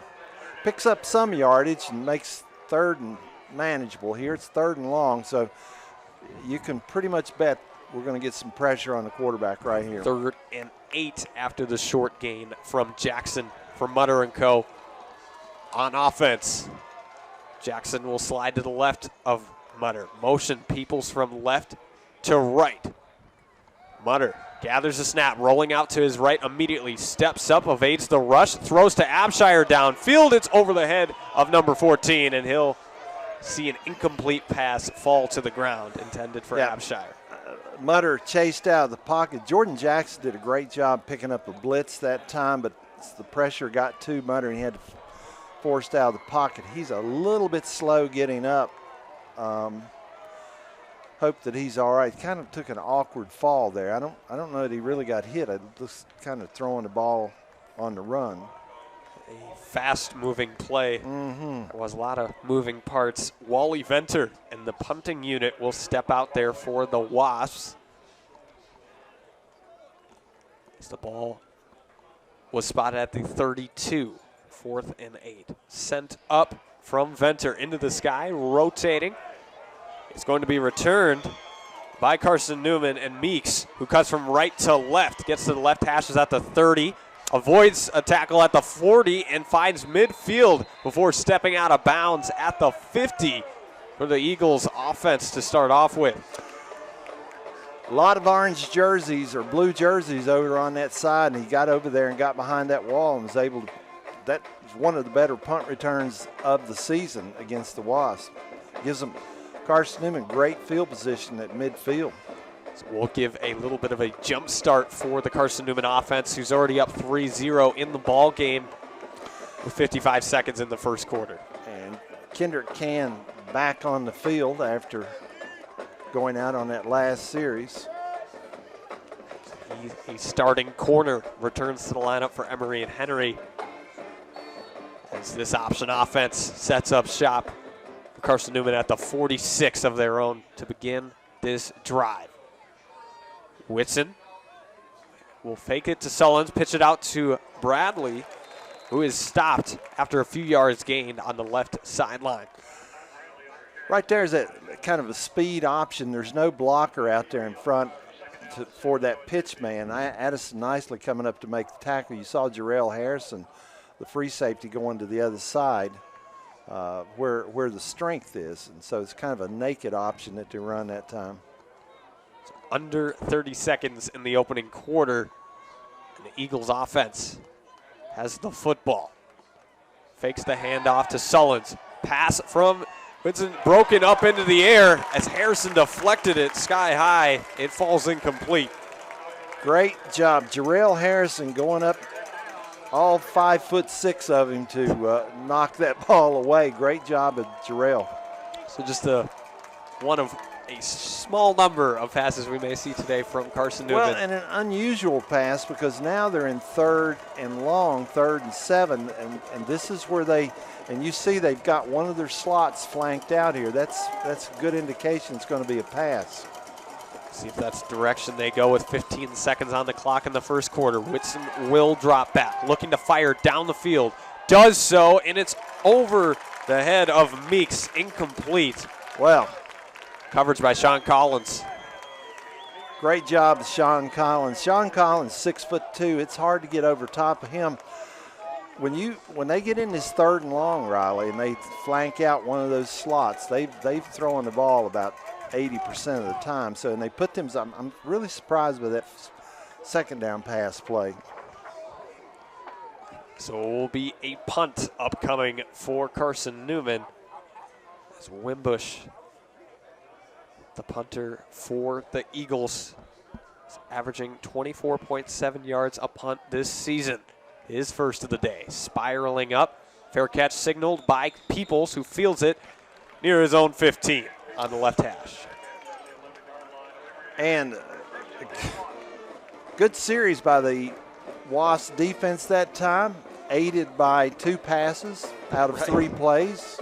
When's the last time the Eagles threw the ball 66% of the time when they had it? But Jarrell Harrison making a great play to knock the ball away on an open receiver.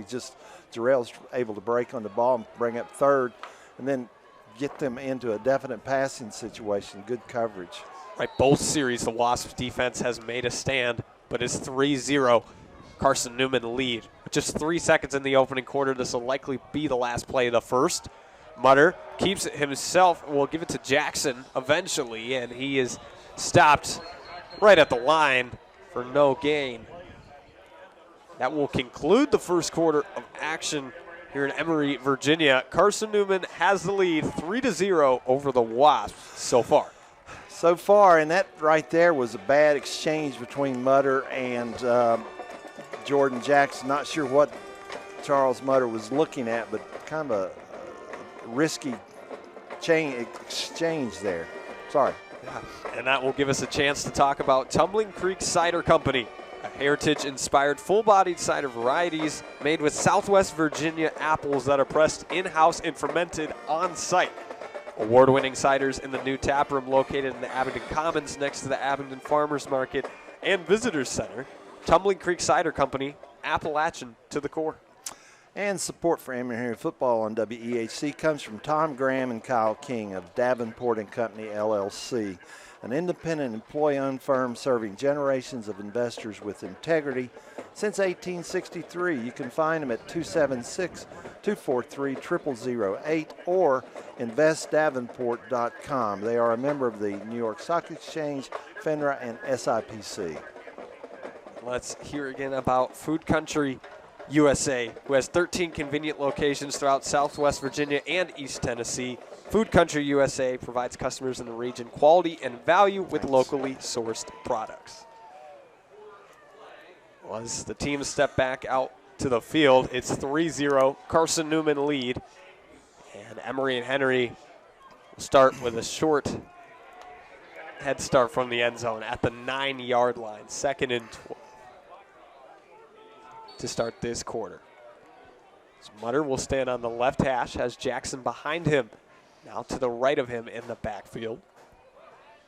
He'll gather the snap, look to his right, but keep it himself, looking to rush to the left. Will push past the 10 and fall short of the 15 for a short gain.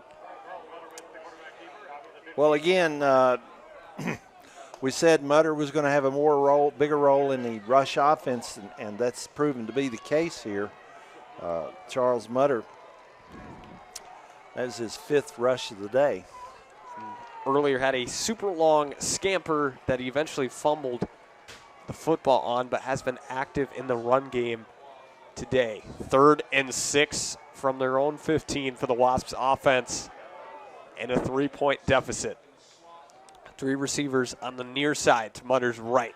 Mutter will gather, throw to Peoples, who makes the catch and is looking for more at the 30 and falls at the 35, but it pushes for a few extra yards as he was falling to the ground, he's able to churn for a couple of extra yards and give a first down to the Wasps. This is reminiscent earlier in the season when he was tackled but did not hit the ground. He just got up, kept going. So nice throw by Mutter and good run by Cam Peoples. So first down and 10 from the 38 for the Emory and Henry offense on the right hash. Mutter motion Jackson to his right in the backfield. Fake the handoff to Jackson, throw to the sideline, back shoulder grab by Cam Abshire. What a catch. Who's able to haul in the football short of the 40 of Carson-Newman for a fresh set of downs. Wow, Riley, I'm telling you, that was a great throw by Mutter, but an even better catch by Cam Abshire to back shoulder throw, go up in the air and bring that ball in. That was a heck of a catch. Yes. Sports Center watch out here. Yep.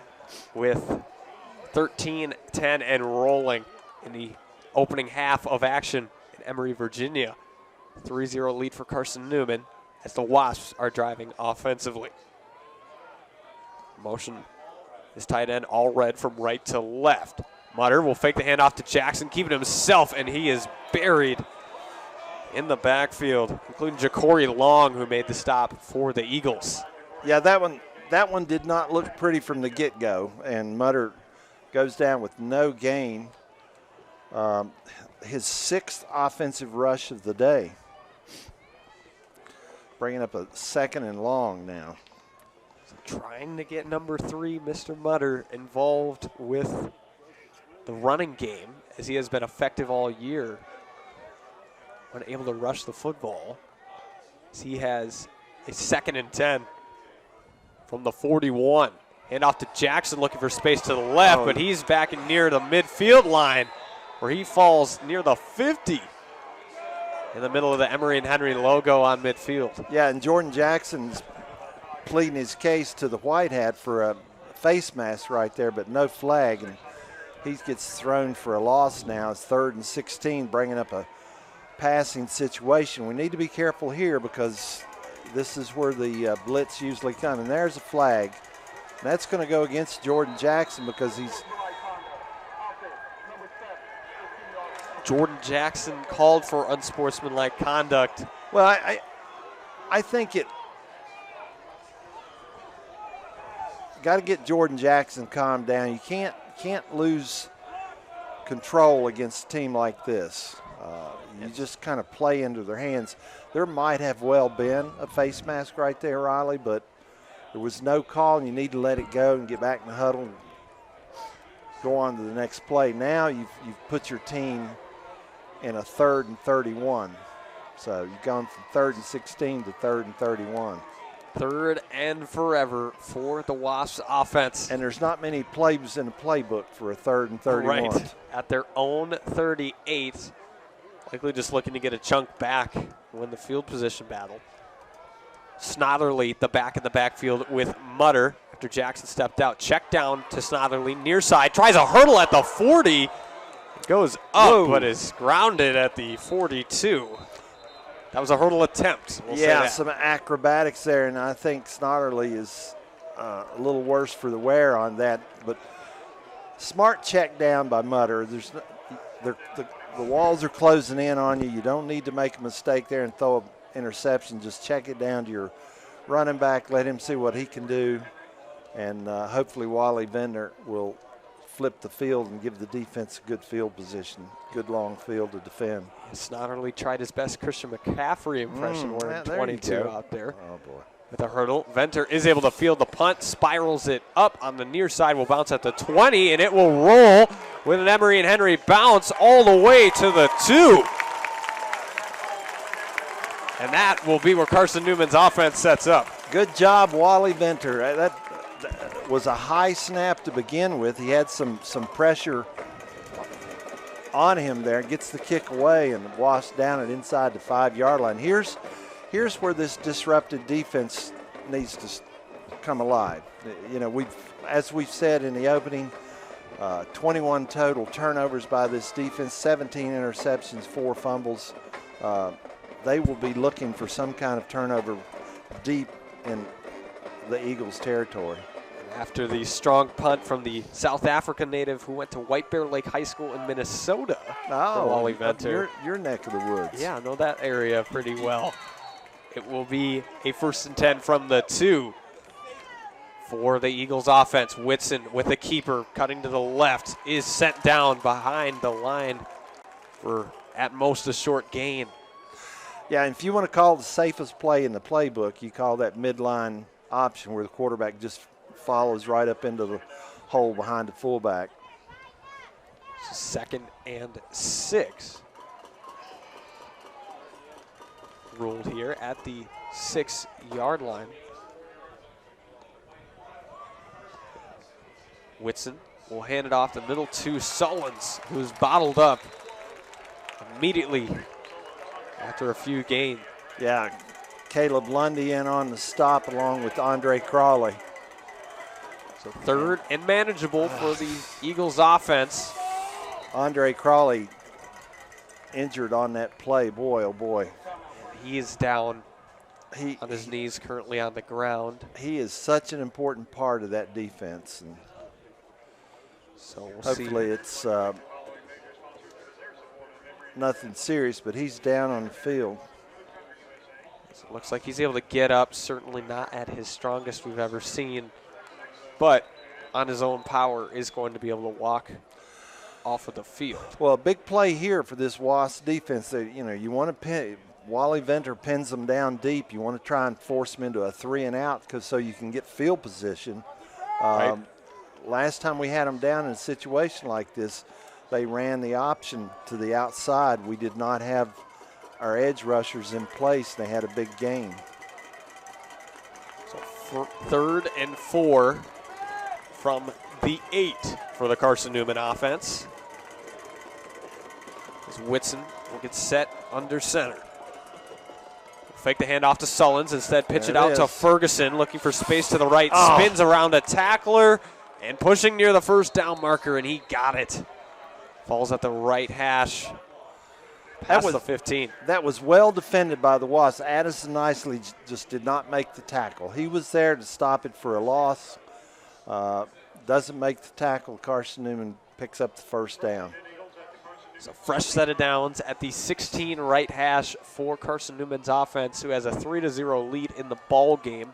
A little over 9 minutes left in this first half. Whitson firing down the field to the sideline, intended for Carroll. Good it's job, broken Nicely. up. Addison Nicely. And boy, the Carson-Newman coaching staff is beside themselves over there on the sideline, wanting an interference call on Addison Nicely. It was just immediate breaking up. It was a close 50-50 ball there. The Wasps are victorious in this battle. Again, there's one of those unusual pass plays you're just not expecting. And that's when Carson-Newman's offense can get you. Yeah. Because you're not thinking in any way that a pass is coming. Whitson will flip it over to his back. They're cutting to near side. Another Addison Nicely in on that play. Number 11 coming up from his weak safety position. Elijah Harper also in on the tackle, but brings up a 3rd and 6 for the Eagles here. And it was Jelon Pearson with his first carry of the day who had that one. And after, I think we've got an injured. And it is Eagle. Pearson who was the ball carrier on that last play. Checked into the game. He's had 2 starts last year. Currently down on his back, wishing the best for him. Yeah, Addison Nicely coming up and delivering a blow right there to stop that from becoming a first down. Again, when they get in these situations with long yardage, they like that outside option. And when it's here now, you got 3rd and 6. This is one of those in-betweeners. They run it about as much as they throw it on this. But now if it was a 3rd and 7 or 8, I think you would see a pass. Don't know what to expect from the Carson-Newman Eagles cards here offensively. The ball will be spotted at the 20 on the left hash. Oh, it looks like Pearson able to make his way off the field. Looks like he may have had a cramp there, but not sure. So ball on the left hash, 3rd and 6. You mentioned don't know whether it's going to be a pass or run here, either in play. It puts Carson-Newman in a good spot because they certainly have a potent enough rushing offense that they can pick up 6 yards, but that puts the defense in a guessing game there, run or pass. If it were us, I'm pretty sure we'd be throwing a pass on 3rd and 6, but it's not us. So both defenses, though, have kind of settled down here. Right. I was about to say that both sides have played some pretty strong defense so far. Andre Crawley is back in at that nose tackle. It's good to see him back in there. As the Wasp defense signaling for some noise from the crowd for this key 3rd down, 3rd and 6 from the left hash for Carson-Newman's offense. Whitson will keep it himself, then flip it over to Ferguson, cutting to the right, jumps over a tackler, and is shoved down by Addison nicely for the tackle, short of the sticks. And we'll bring out the punting unit, we assume, for the Eagles. Hello, my name is Addison Nicely, but you shouldn't have to even look after that hit. That was a bang. Good job by the Wasp defense cutting down the outside option that time. Plenty of pursuit and plenty of help that time. So it is going to be a punt for the Eagles offense. Grayson Campbell steps out for the 2nd time today.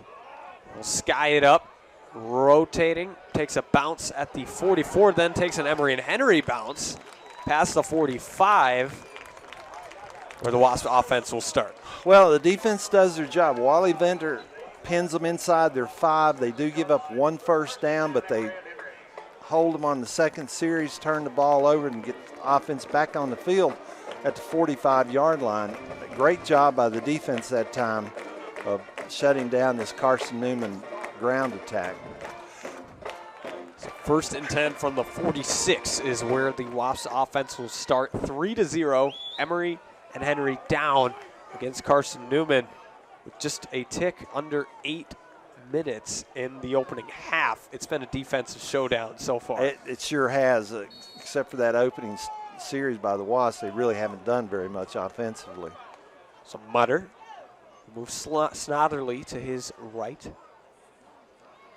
We'll fake the handoff to Snotherly. Mutter down the field for Abshire. Looking behind him, and the yellow flag will fall, as it was tight coverage by Jackson Ward of Carson-Newman, but 3 penalty flags fly at the same spot. I think there's some concurrence here that was defensive interference. So nice pass by Mutter there. It threw the ball to where the only one who's going to catch is Abshire. And like we said, Cam Abshire, he is deceptively fast. So take a shot, 50-50 ball down the field, and get a 15-yard interference penalty. He has turned into the deep threat option for this Wasps team. He really has. Over the last month of the season. And we saw Mutter and Abshire connect earlier on a back shoulder ball. This one draws the penalty, which gives Emory and Henry a 1st and 10 at the 39. Jackson back into the game in the backfield, and he will not receive the handoff. Mutter splits up the middle, has space at the 20, and he's off to the races to the end zone. It's a touchdown for Emory and Henry, as the quarterback keeper will result in a touchdown for the Wasps. A little quarterback midline, but Wasp style.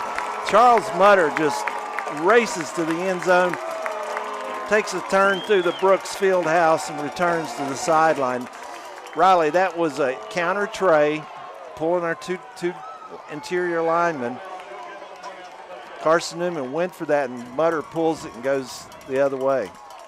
And the extra point from Butcher is up and through, as the Wasps have taken the lead 7-3 in the 2nd quarter. 7:46 left on the clock after a Charles Mutter rushing touchdown. Well, we've got ourselves a football game here today, Riley. We thought we would have, and hoping we would have, and Carson-Newman goes down the field in an initial drive, and that stalls out for a field goal. But Charles Mutter, that's about his 8th run of the day.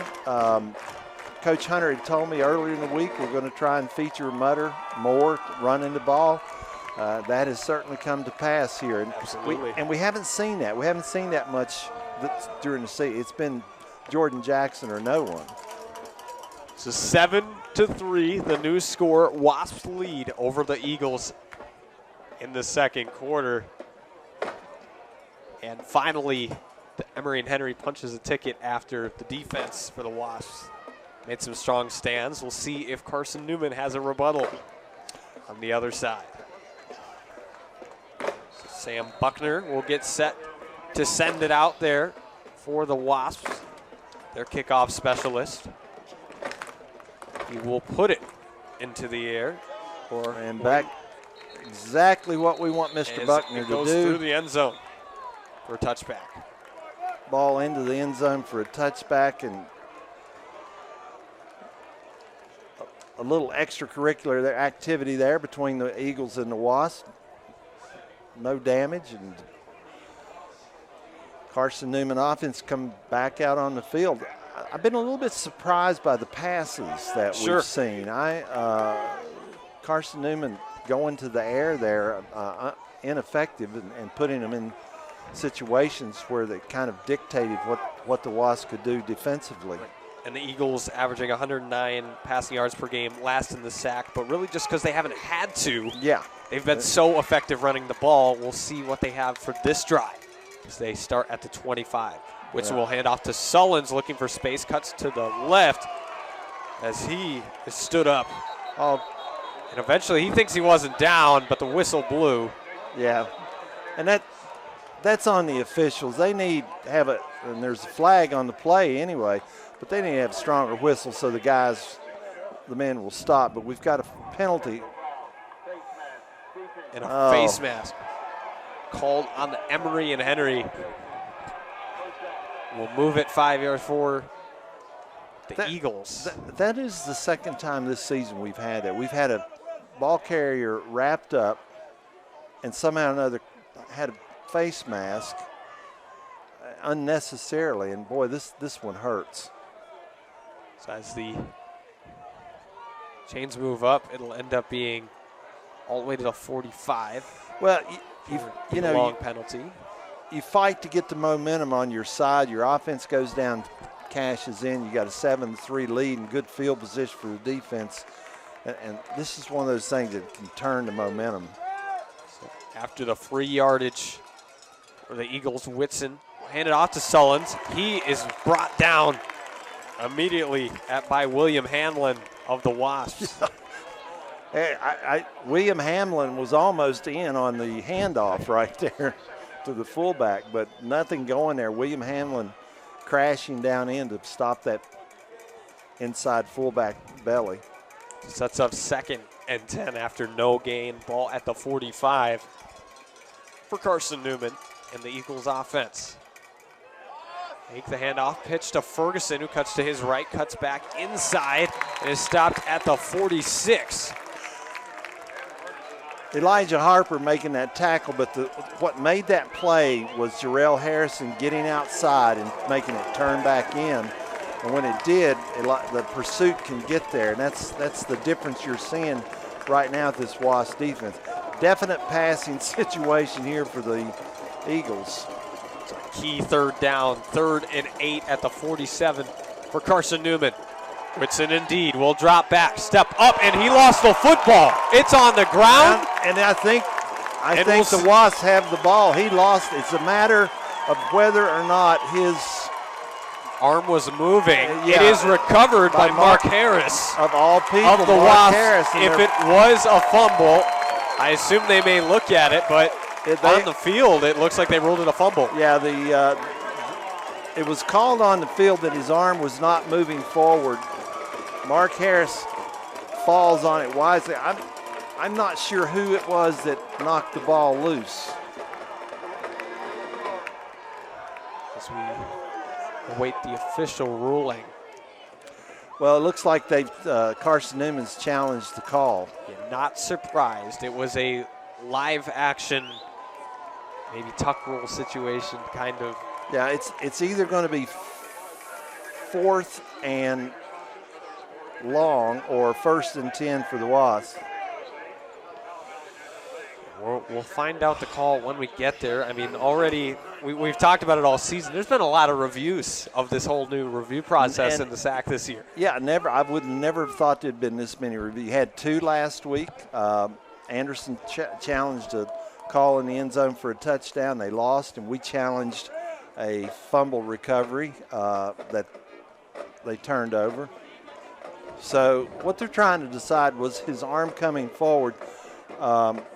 The officials ruled on the field that the ball came out before the arm was coming forward.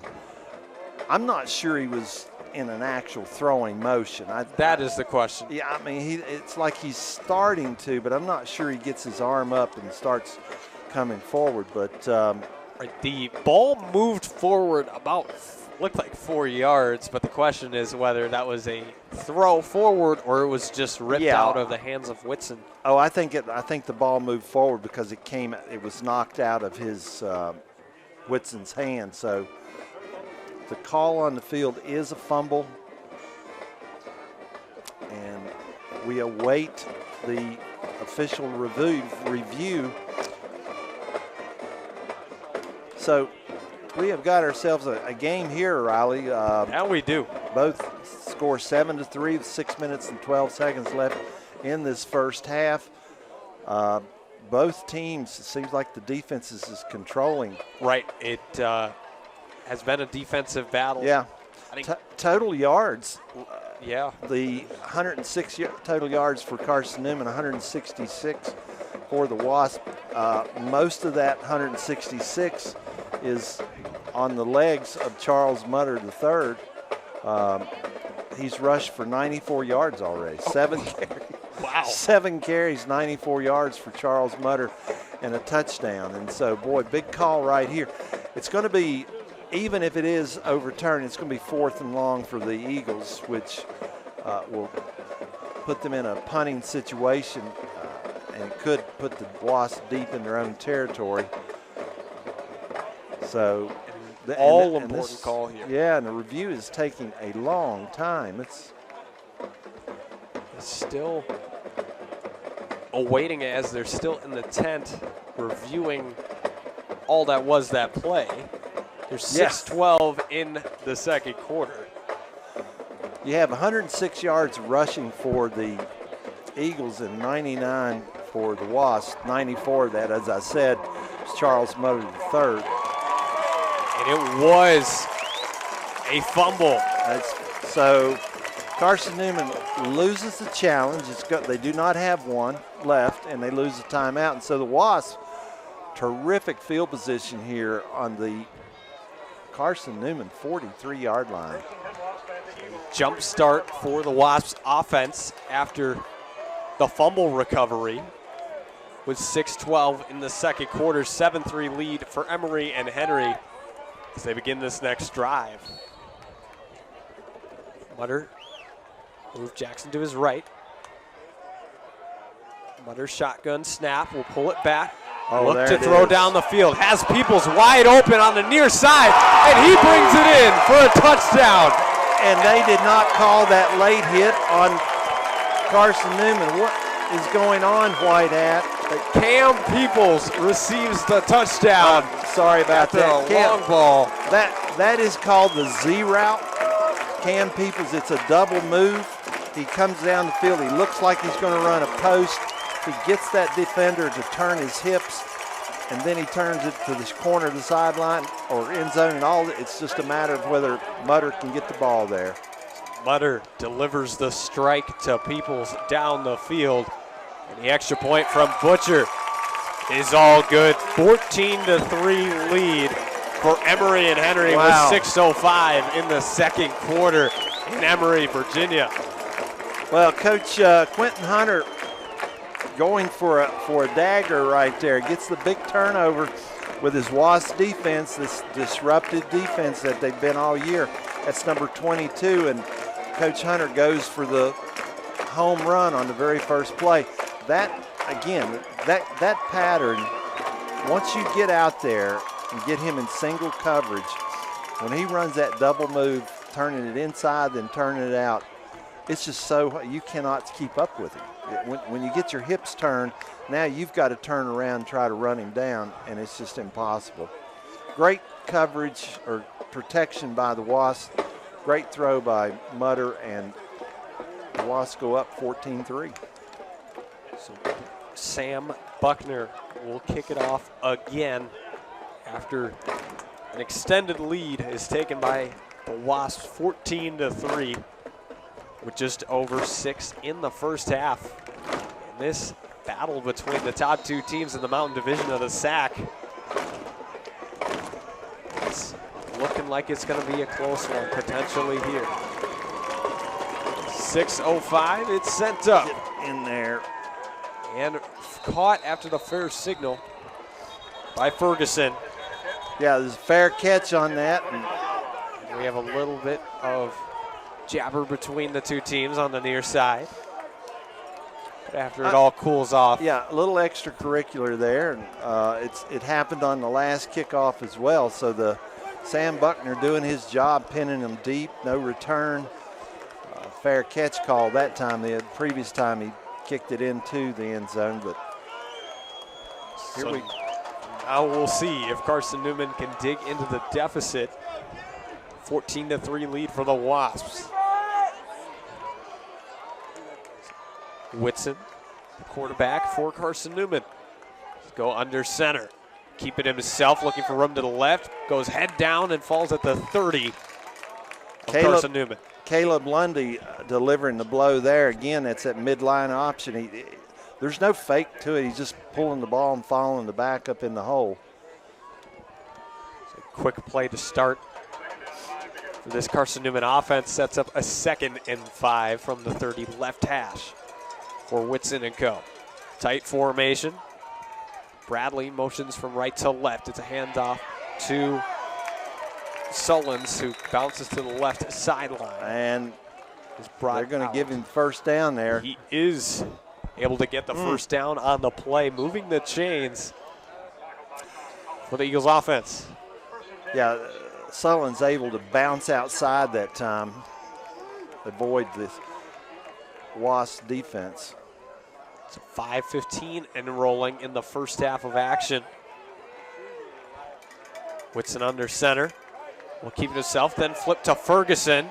Looks for space out the right. It falls at the 40, the right side.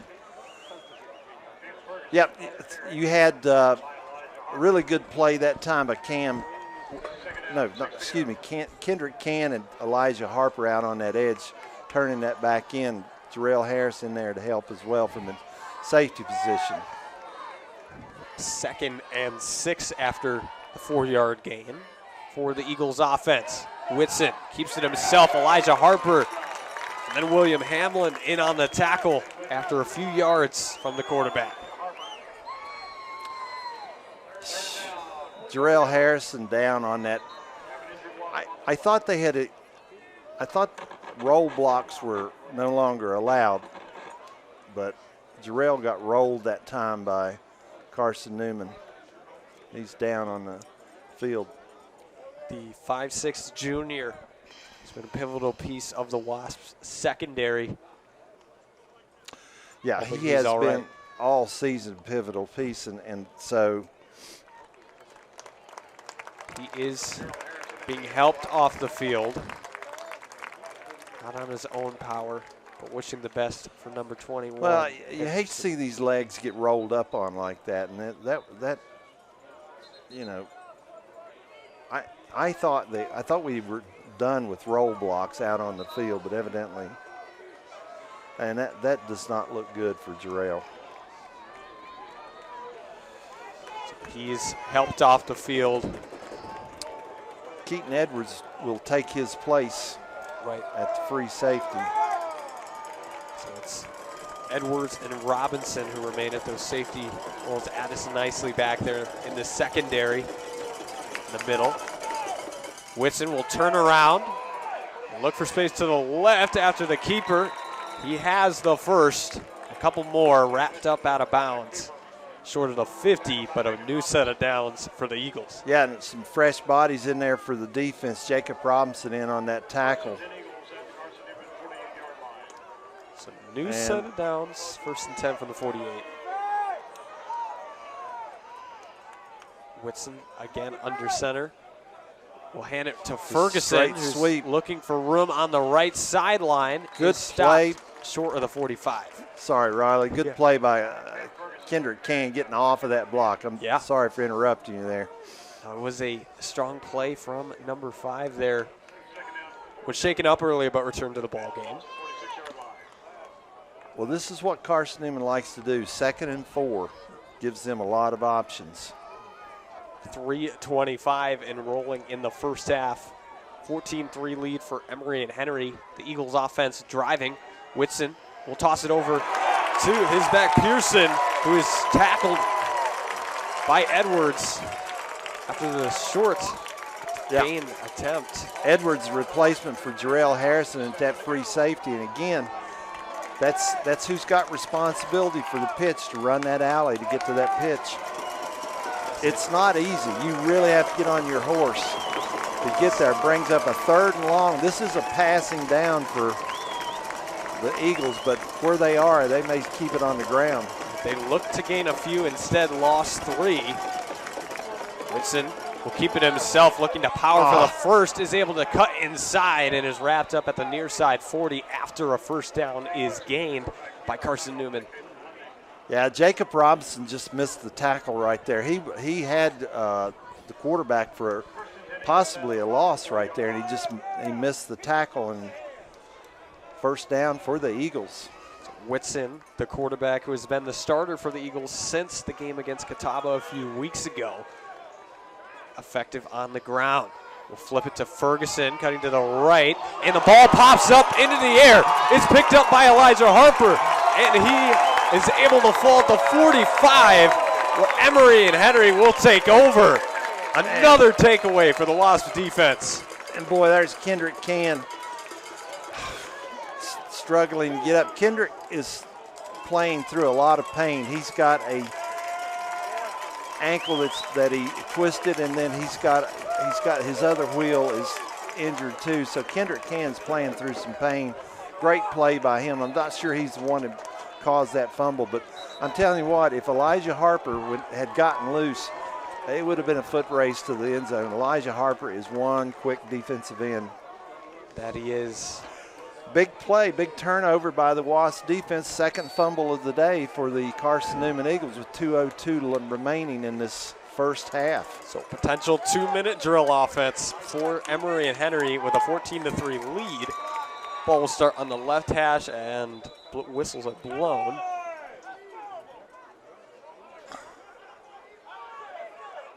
Waiting to see what happened here. The play clock wasn't set, and they let it keep running. They should have set it back to 25, and now they are. That's just a mistake by the officials not setting the clock. And Coach Hunter's out there a little irritated by it. Yep, pleading his case. So let's try this again. 1st and 10. Well, with 2:02, really a 14-3 lead, you would really like to not have your defense back out on the field until after halftime. That's what the Wasps offense will look to do. We'll see if Carson-Newman has a defensive stand in them. 41-yard line, 1st and 10. Mutter hand it off to Jackson, who is behind him, cutting and finding space to the right, looking for room. Gets to 40 and hauls over a defender, falling at the 31 of Carson-Newman. Trying to separate after his arm was wrapped around the defender, trying to stand up. Yeah, now that changes things. The clock will continue to run here once they set the chains, but the Wasps looks like they're going to call a timeout First, right we'll have here. the 2-minute timeout in the That's half. the 2-minute. Of course it is. And so 3 timeouts left for Carson-Newman, 2 Emory and Henry, but we take the 2-minute timeout. Let's so here you got 1 minute and 54 seconds left, Riley, and you're inside their almost 40-yard line. So you don't want your defense out there again because they're going to get the ball first to start the second half. So you're trying to save that defense. So this is going to be really, I think, do we want to go down and put it on Trace Butcher's on his foot and let him kick us a field goal, or are we going to try and take a shot into the end zone? What do you think? I think in this situation, if you're Emory and Henry, you feel, you're almost within Butcher's range already, close to. I think, as you mentioned, the key, we mentioned it pregame for both sides, is time of possession. You don't want to, I agree with you from the Wasp perspective, let your defense back out there after they've already, they got to be gassed as well. Yeah, well, we've seen Kendrick Can, Jarrell Harrison, Andre Crawley. We've seen those three guys limping around. Interesting, we haven't seen Mutter under center very much, but here he is back under center here. So a little bit of conservatism here. Yeah, Mutter under center from the right hash. Jackson behind him in the backfield. We'll hand it off to him. He is wrapped up immediately at the line and is met before the whistle blows. No contact. He's not able to go further. And the clock is going to continue to run. Both teams, the Eagles have 2 timeouts and the Wasps 3, so both plenty of timeouts. But I think the Wasps are going to try and run this clock down so that we want to get at least 3 here, but we don't want that defense back out on the field. So less than a minute and 20 in the first half. 2nd and 11 from the 32 of Carson-Newman for Emory and Henry's offense. Back in the gun, Mutter will gather the snap. Looking down the field, will avoid the rush to his right. Toss it to Moselle short, but it's broken up. Incomplete. Tight coverage by Champ Baker of Carson-Newman. Nice play by Champ Baker. That ball there was a little window in there that Mutter could have gotten it in, but Baker knocks it away. Stops the clock, importantly, for the Eagles, and brings up a 3rd and long. Now I do think they need to get a few more yards here for the Trace Butcher. 3rd and 11 at the 32. The play clock is down to 8. Under center for Mutter. Peoples and Moselle to his left as receivers. Hand off to Jackson, shaking to the left. Is wrapped up eventually by a crew of Carson-Newman Eagles. He falls ahead of the 30. Timeout taken.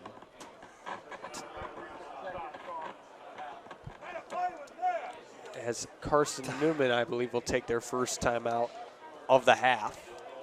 So that's going to put the ball at the 29-yard line. So you're talking about a 46-yarder, possibly by Trace Butcher. And his season-long, this year 43, career-long 50 yards. So the defense is going to have to go back out on the field. Like we said, Carson-Newman will get the ball to start the second half. I think the thing here is you want the field goal. It's a long field goal for Butcher, but the defense, no quick scores, nothing over the top here in the last 59 seconds of this half.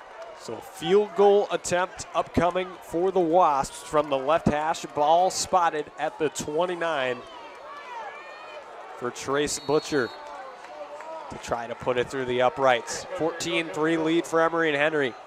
Looking to add on to it. Snap good. Hold from Bolden is there. Sent up, spiraling from Butcher. It's through. 3 points added for the Wasps as 17-3 will be your new score. 2-touchdown lead for Emory and Henry as we near the half. Carson-Newman will get the ball back with 54 seconds. 54 seconds, and that ball had plenty of length to it, so it was I think his longest of the year is 50 or career. Yep, career long is 50. So that would have been a 50-er if he had kicked it so he kicks 46. So now we're looking at putting our defense out there. Sam Buckner, what we need here is a kick into the end zone or to pin them deep, but main thing here is to play for field position and put your defense in a good spot where they have a long field to defend. Carson-Newman is a running team, so if they get behind the sticks early in this series. I'd say they may just go ahead and end the half. So the lead was extended after the Trace Butcher field goal. 17-3 lead for Emory and Henry with 54 seconds in the opening half. And this highly anticipated matchup between the Wasps and the Eagles. Buckner will get set to send it out again.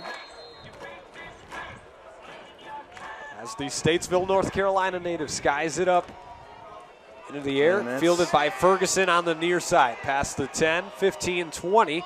Avoids a tackler, bounced around and sent backwards where he'll fall. See where they officially spot it. It's past there at the 22 is where they'll start for Carson-Newman. Yeah, a whole host of Wasps there. One of the things the Wasps do a really good job of on their coverage is they stay after the ball carrier, after the initial contact. There's more coming, and that time you see the Carson-Newman return man trying to bounce out of there. So 47 seconds left, Riley, with 17-3 lead for the Wasps. We'll see what the result will be as we get close to halftime here in Emory, Virginia. 17-3 lead for Emory and Henry in the first half so far. See if Carson-Newman has a quick offense set up for this drive to go down and score. Whitson under center, hand it off to Sullins. Able to avoid a few tacklers dragging behind him as he nears a first down, and they're going to give it to him. Yeah, now when you get a positive play like that, now you open up your playbook a little bit. So 1st and 10 at the 35 for Carson-Newman. Whitson on the keeper, looking for room, gains a shallow few before being wrapped up. And looks like Carson-Newman is calling a timeout there. Timeout taken by the Eagles with 26 seconds left in the first half. Well, it's been everything we had hoped it would be. Riley, it's been an exciting football game. Both teams' defense have shown their stuff. It's right now the Wasps total yards, 234 yards on the day as opposed to 155 by the Eagles.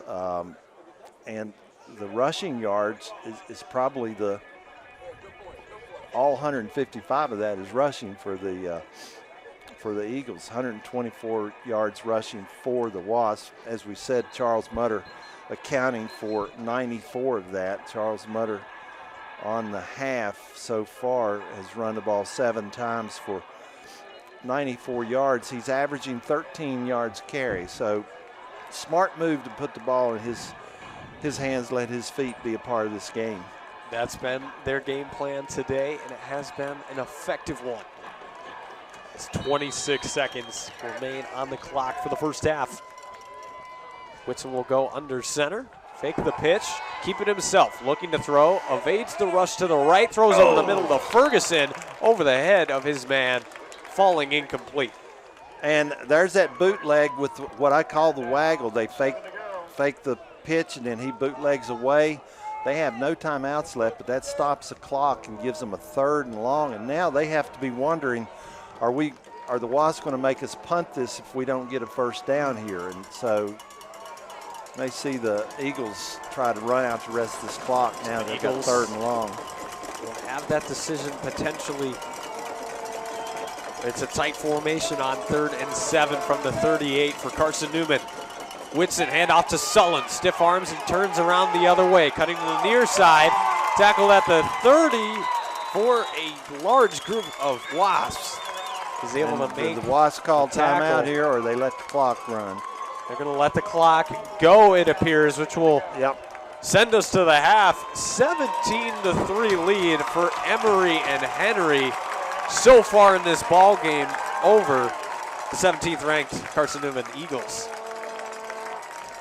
It's been a fun one so far an exciting, on both sides. Exciting half. The highly ranked Carson-Newman Eagles coming in here undefeated. I'm not sure. I'd have to go back and look. I don't know if they've been behind in any game this half or at halftime this year, but the Wasps taking a 17-3 lead into the locker room here at halftime. And Riley, we have been a second half team. I was looking at, we have outscored our opponents 20-6 or 3 touchdowns to 1 this season. We can only hope that that might be the case for this game as well, because I don't know the Carson-Newman. You know, it's an offense that is predicated on the run, and when you get behind and have to throw, that's not their forte. So we will see. So, but great half of football. Yeah, we'll be looking forward to the second half. But for now, it's 17-3 lead for Emory and Henry over Carson-Newman at the half. We'll step aside for a brief moment and be back for second half action.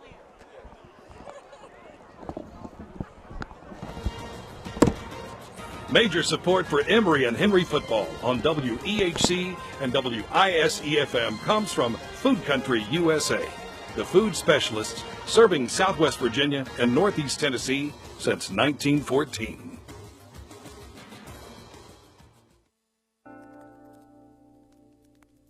Having a financial plan in place for education cost, retirement, or to ensure your family is cared for is important to you, and we can help. Davenport & Company, LLC, is an employee-owned financial firm building wealth together since 1863. Plan for tomorrow today. 276-243-0008 or investdavenport.com. Member NYSE, FINRA, and SIPC.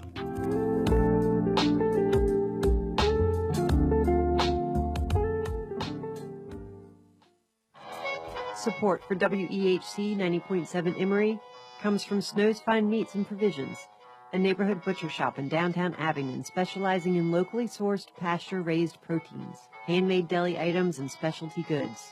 Open Tuesday through Saturday and online at Snow's Fine Meats, 160 East Main Street, Abingdon, bringing the old-fashioned butcher shop experience to your table. Tumbling Creek Cider Company, heritage-inspired, full-bodied cider varieties made with Southwest Virginia apples that are pressed in-house and fermented on-site. Award-winning ciders in the new tap room, located in Abingdon Commons next to the Abingdon Farmers Market and Abingdon Visitor Center. Tumbling Creek Cider Company, Appalachian to the core.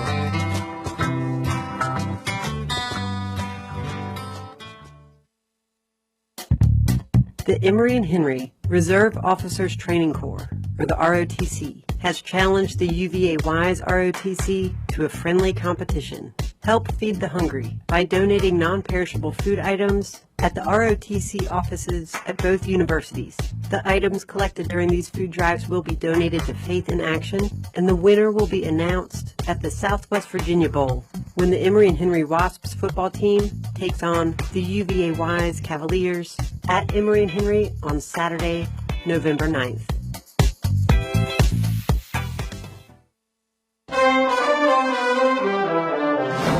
Regardless of age, race, gender, or political affiliation, your voice matters. On Election Day, each one of us can have an impact on all of us. On Tuesday, November 5th, in addition to a vote for president, we elect U.S. and state senators and representatives as well as local officials. These elected officials determine policy that affects our everyday lives. Do your research and know the candidates. Make sure your voice is heard this November by voting. Whether early, absentee, or in person on Election Day, do your part and cast your ballot. Learn more at vote411.org. This is a public service announcement from WEHC and WISE-FM.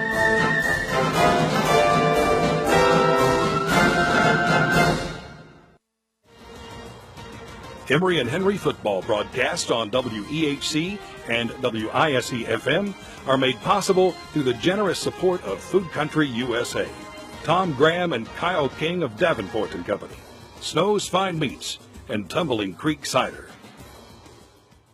While we wait to return to second half action, let's have a little music from Coco Taylor.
something strange going on. All up in here. Without any further delay, we're going to get right on down with the blues. Are you ready for the blues? Because we're going all the way down in the basement. And we're going to do this for everybody.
Jordan Jackson having his troubles as well, 9 carries and 30 yards.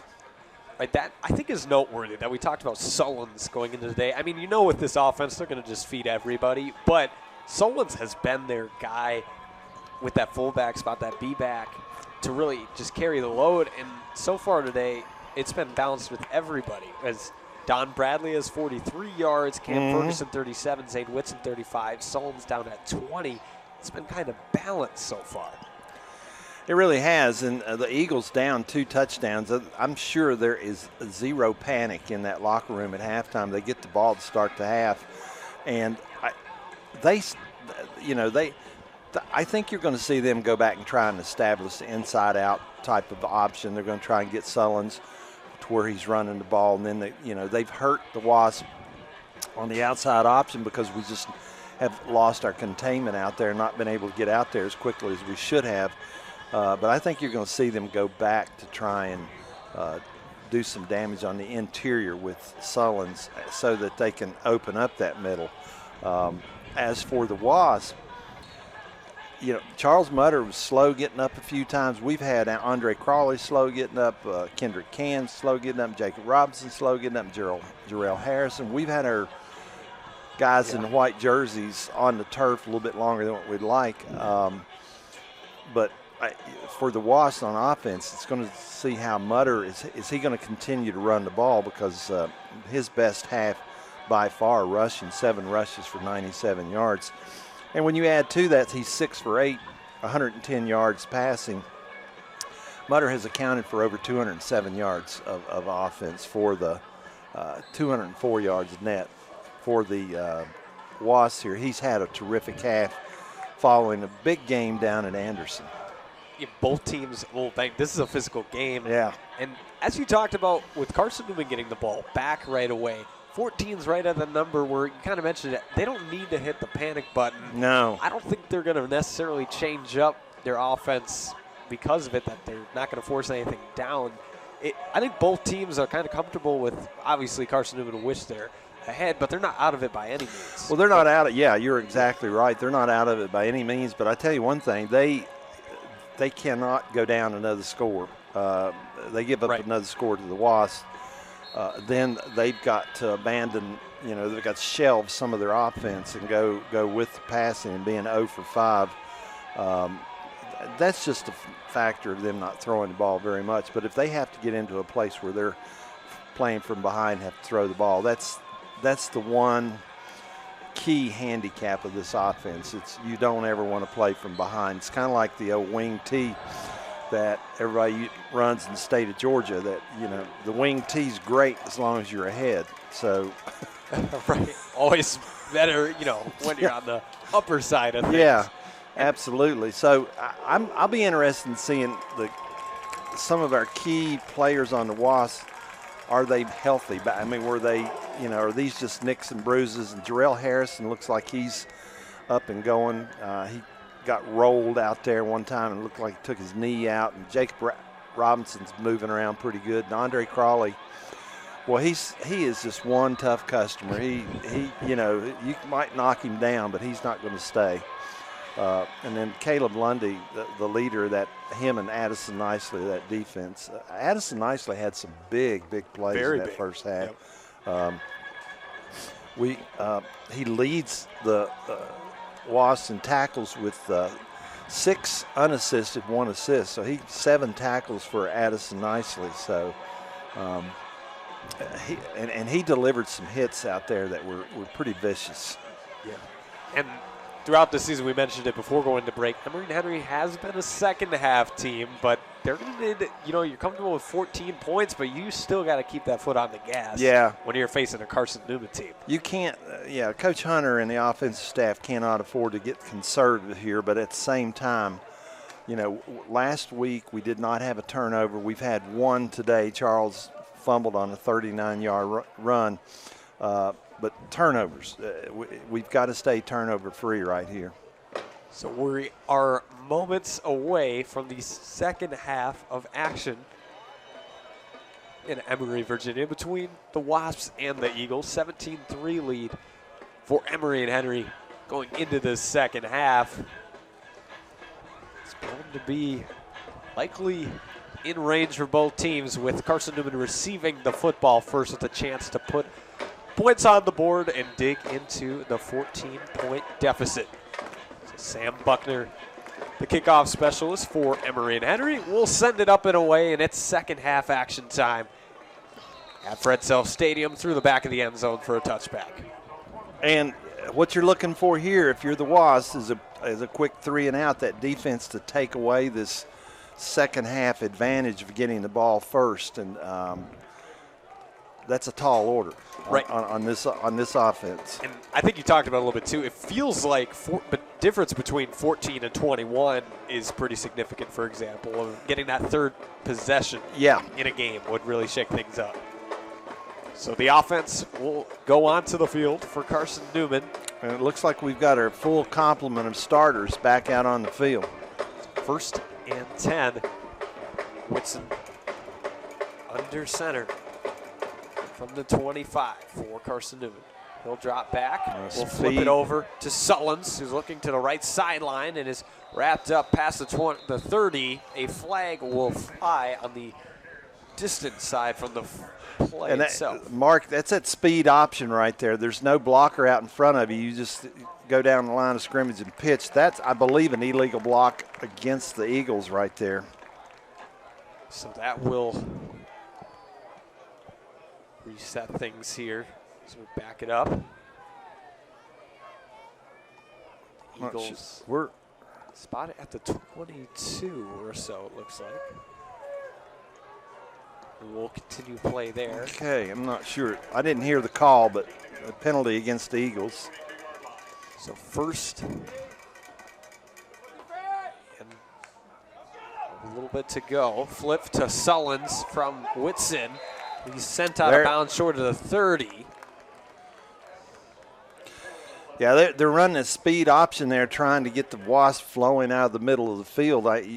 What comes back from that is some type of counter to Sullins. Once you get them, the defense trying to race to the outside of the field. Let's see if they come back here. So second down for the Carson-Newman Eagles. Yep. Handoff up the middle.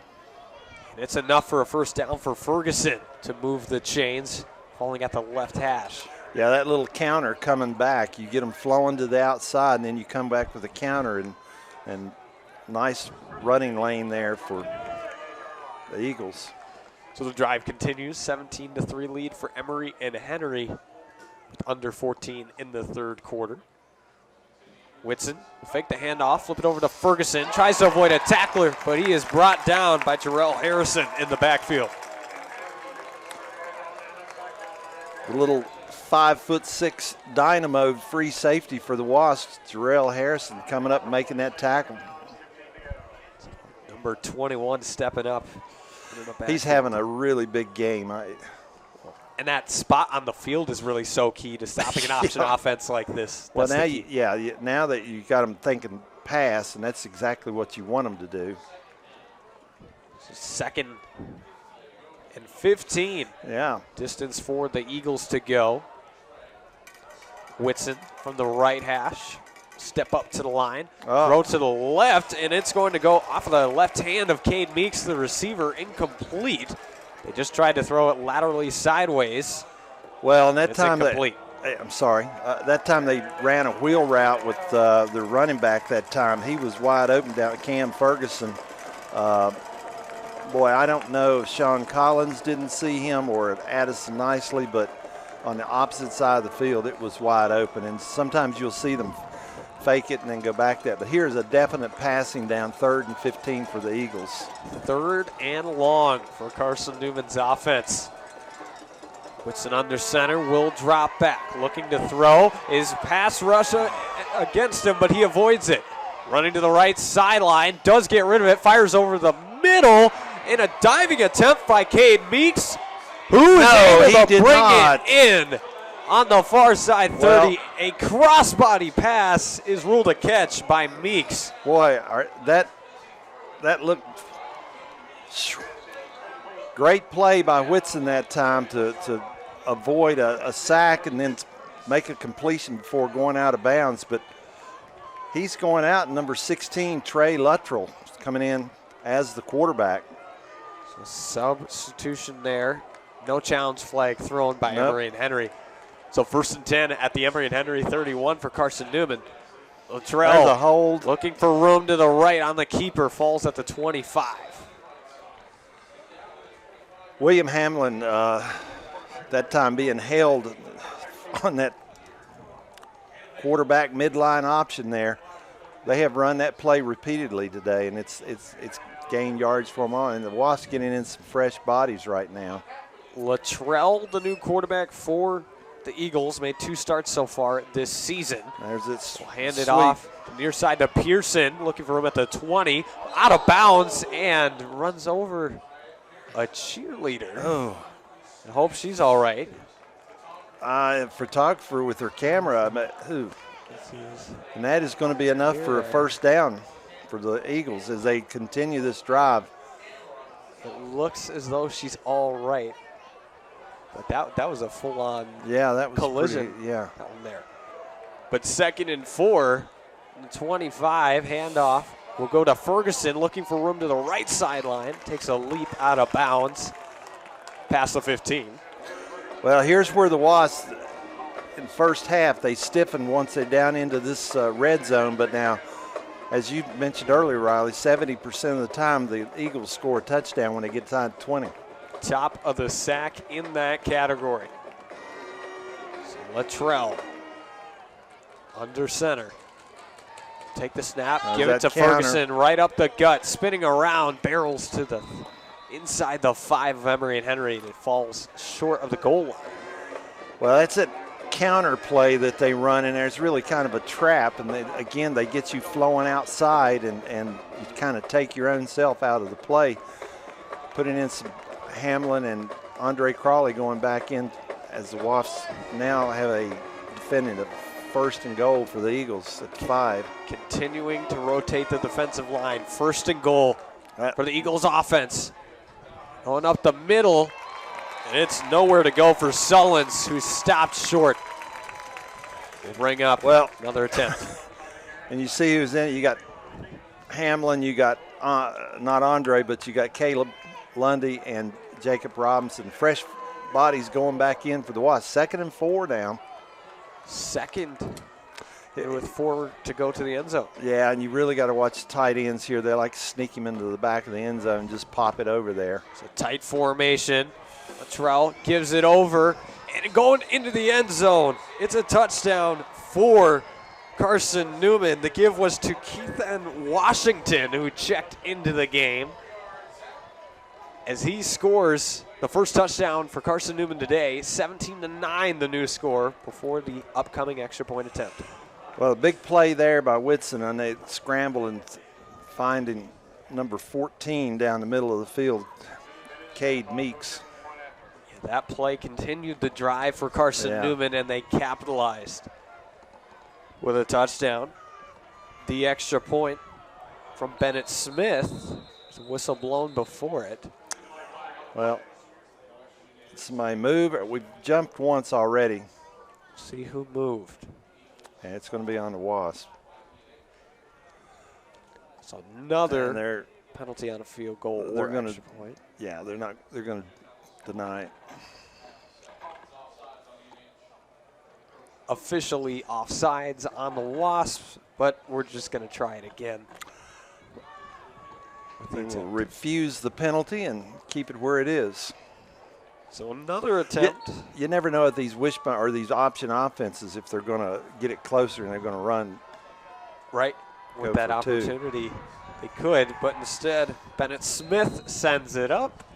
It's good and through. 17-10, the new score as Carson-Newman strikes with a touchdown. Well, and it's exactly as we had. What we had said we didn't want to see happen, it happens. I mean, you want a quick 3 and out, take that away from them. And the Wasp defense looked like they had made the stand. Looked like they were going to sack Whitson or at least chase him out of bounds. And he throws one across the field for a completion and a first down and keeps the drive alive. And you know, by that time, you wear this defense down that many plays. You get down there. We've talked about what a crushing ground game they have, and you get that close to the end zone, it's hard to keep them out. 70-some%. Right, and if Carson-Newman ends up making something out of this game, I think that play will end up being remembered as the spark right there to Meeks' deep pass. A play like that will take it out of you. You think you've made the stop, and you chased him out of bounds, and he makes that throw. I can tell you it will drive a defensive coach crazy. That they'll. Yep. Because you think you've pushed all the right buttons and pulled all the right levers, and they make some kind of play like that. So the Wasp offense, though, now desperately needs to answer here. We now cannot go a 3-and-out and put our defense back out there. Carson-Newman trying to find themselves right back in the ball game after the touchdown score by Washington. As it will send out Seibert for the kickoff. Darrell Harrison and I believe number 32.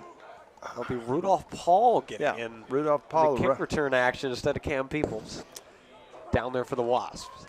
Rudolph's running back seen limited action here this season, but a really hard runner. So Seibert for the Eagles, a little step up, send the kick away.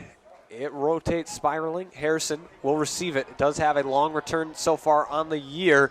Will cut inside of the 20, and that's where the offense will start for Emory and Henry. Well, a big series here. I know it's early in the second half, but momentum shifted mightily with that big play by Whitson that time. Momentum they need to grab some of that back on this Wasps offense or on this sideline. Completely with that last score. There's 9:28 in the third quarter here at Fred Self Stadium. 17-10 lead for the Wasps, looking to add to it after the score by Carson-Newman in the end zone last drive. Mutter will motion Jackson to his left in the backfield. Will keep it himself, run up the middle, slides to the 28. That was one of the cleanest slides we've seen him make. Yeah, that's one of the better slides he's made this year. So maybe he did go to the Orioles. Maybe he went down we to were talking about last week. Sarasota. Yeah. Got a little practice in. Yeah, that was a clean slide by Mutter after the 8-yard gain. Or he's been watching some World Series games. That could be, too. That could be, too. A thriller last night. That was a walk-off.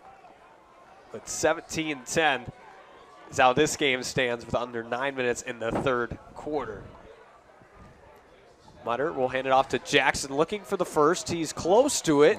Before being sent back, we'll see where forward progress was. Yep. It's enough for a first down. For a first down. Continue the drive for the Emory and Henry offense. Yeah, not much going in the interior of that Eagles defensive line, but enough for a first down and a reset of the chains.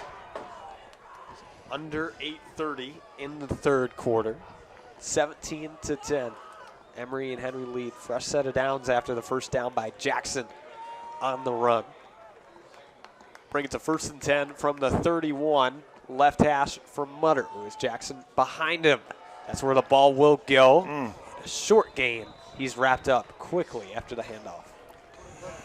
Yeah, another short gain there. I'm not sure if the play call was for Charles Mutter to pull that ball and come around the end or not, but just nothing going up there in the inside and gives them 2nd and long now. 2nd and 9 from the 32 remains on the left hash. It's Peoples and Abshire as receivers on the near side to Mutter's right. Mutter will gather the snap, pull back, look to throw. Throw over the middle, it falls to the ground incomplete, looking for Abshire. Well, a little cross action there by the Cams. Cam Abshire going across the middle. He was open. Charles Mutter just had to step inside, couldn't get the throw to him. Cam Abshire was open in that middle. Just the passing lane was not there for Charles Mutter. So Mutter in the offense going with a 4-receiver set this time. With Moselle and Abshire to his right. Peoples and Stitt to his left. Jackson at his left hip in the backfield. Gathers the snap. Fires over the middle. And that's got to be broken up somewhere there. Incomplete. Whoa. No flags. No flags are thrown. All kinds of contact there around Cam Peoples, and that brings up a 4th down for the Wasps.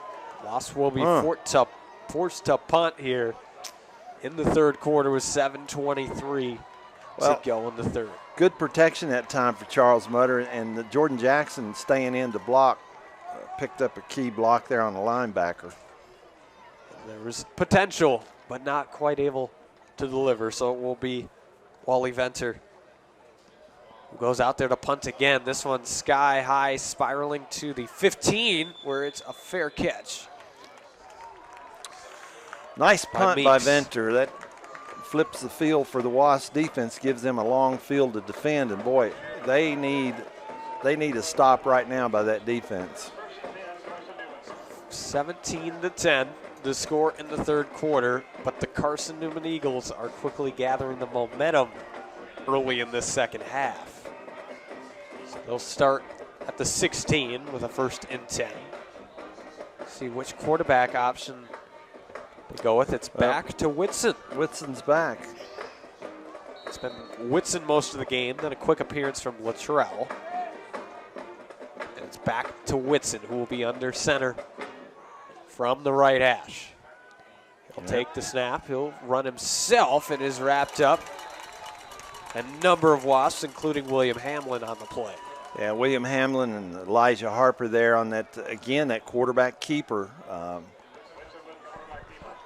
I would have to say it's been the most run play by the Eagles offense today. 2nd and 8 after that gain by Whitson. So he's looking, he's able to get it to Sullins, who has space to the right, cuts back inside at midfield. And he stopped at the 50, a huge chunk play from the Eagles after they quickly gave it to Sullins and he had room.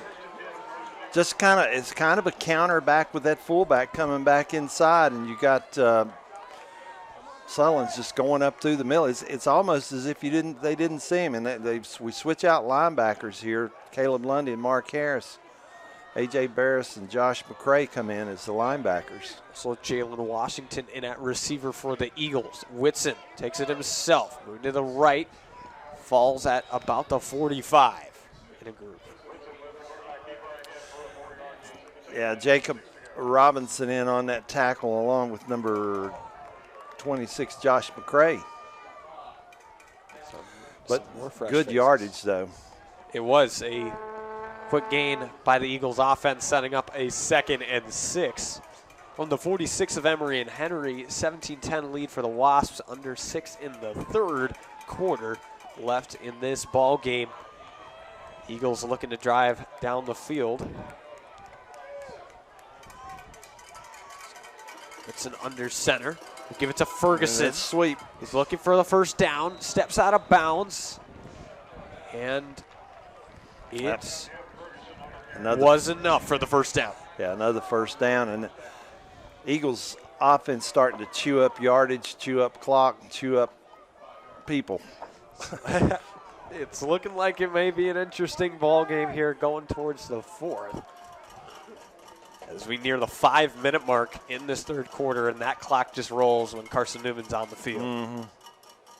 Whitson will fake the handoff, then pitch it over to Bradley, looking for room to the left sideline, but he is sent down by Kendrick Can. Penalty flag will fly from a long throw by the back judge. A high throw away from the play. Let's see what this ruling is. Yeah, it's a hold. There's a flip out to Bradley, but might be moving back. Yeah, it's a hold, and as Coach Quentin Hunter would probably be saying right now, they've been doing it all day, ref. Well, he gets his wish on this one. He gets his wish on this one. Jarrell Harrison making a really good play on that anyway, but backs up the Eagles now, 1st and 20. 1st and 20 from exactly the 50 at midfield. From the right hash is where the offense will start for Carson-Newman. Whitson, take the snap, give it to Sullins right up the gut, powering forward, nearing the original line of scrimmage before the penalty after about a 10-yard gain. And Corey Prince coming in for William Hamlin right now. And Wasp trying to keep fresh bodies in there, and Carson-Newman substituting at the same time, so both squads get time to substitute. Apologies, that was to Curtis. Now Sullins back in there. 20s with the turf tape. Sullins will get this carry, and he's immediately met in the backfield. Also some action on the far side of the play with some blocking. Yeah, we'll bring it to third down. Not sure what's going on back there, but Jacob Robinson in and Jarrell Harrison in with some big third down here. This is passing down for the Eagles. They are 0 for 5, 1 for 6. So they go heavy on the receivers. There's Pearson, there's Meeks, and Williams, all options for Whitson on a 3rd and 13 from the 43 of Emory and Henry. Whitson rolling out, looking to pass. Will fire down the field to Pearson, and it's over the head of everyone. And out of bounds. Out of bounds, incomplete. And we have another media member Another fall down. media That's person, two in this and this game. one is slow to get up. Yeah, he fell backwards. Unfortunately, we've had 2 media members. Yeah. Well, that brings action today. Yeah, that brings up a 4th down now in a punting situation for the Eagles. Big stop there for the Wasps on that down, aided by that holding call. Yeah, a huge play for the Wasps defensively. Take a stand after Carson-Newman was driving. Wimbush will sky it up into the Halsey Campbell on the punt. It's nearing the end zone, and it will go to the end zone on the punt. Well, the big thing here, Riley, when you get in a situation is withstanding the storm. Right. You know, they talk about you got to withstand the storm, and that time that defensive stand goes a long way in helping to pull back some of that momentum. You knew Carson-Newman was going to come out of the half fired up, going to try to take the momentum back and get back into this game. That right there is a big step trying to pull it back, and let's see if the offense now can keep it going. It's 17-10. Wasps lead as they retake the field on offense. 3:14 left in the third quarter to begin this possession. As Mutter will move Jackson to his right. Look to pass. He's going to fire down the right sideline for Abshire. It's over number 14's head and incomplete. Another attempt to find Abshire down the right sideline. Just a little bit long. Abshire had a step on the defender, number 3, Jackson Ward. So early shot by the Wasps offense. Falls empty. So it'll be 2nd and 10 from the 21.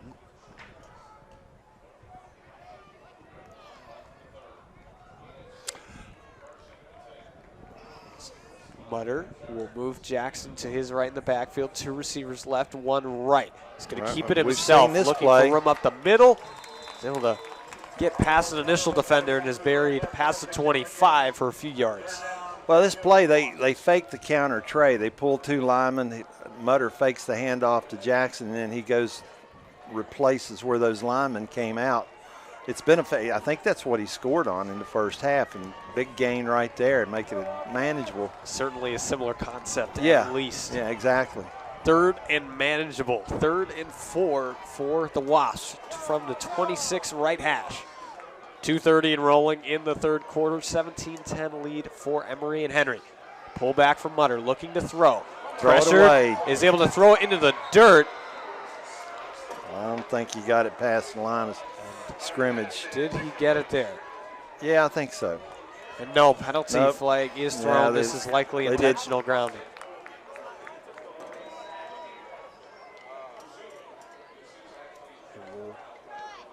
Assume that this is what this is, but We'll wait the official ruling. Intentional grounding, which backs up the Wasps. Well, makes it a long punt for Venter and Co. Charles needs to throw that ball away. We talked about that at the opening. He needs to get rid of it quicker, and he was doing the right thing there, but he did not get the ball past the line of scrimmage according to the official, and therefore it's an intentional grounding. So after that, 4th and 12 punt up coming. As it will be the return man, Meeks, back there to receive for Carson-Newman. We had a jump, but they couldn't catch it. So Venter skies it up. Received by Meeks, looking to return. Move to his right. Is going backwards, then at the 40 on the right, looking for room. To the 50, the opposition 40. Still shaking off of tacklers. He's looking for the end zone.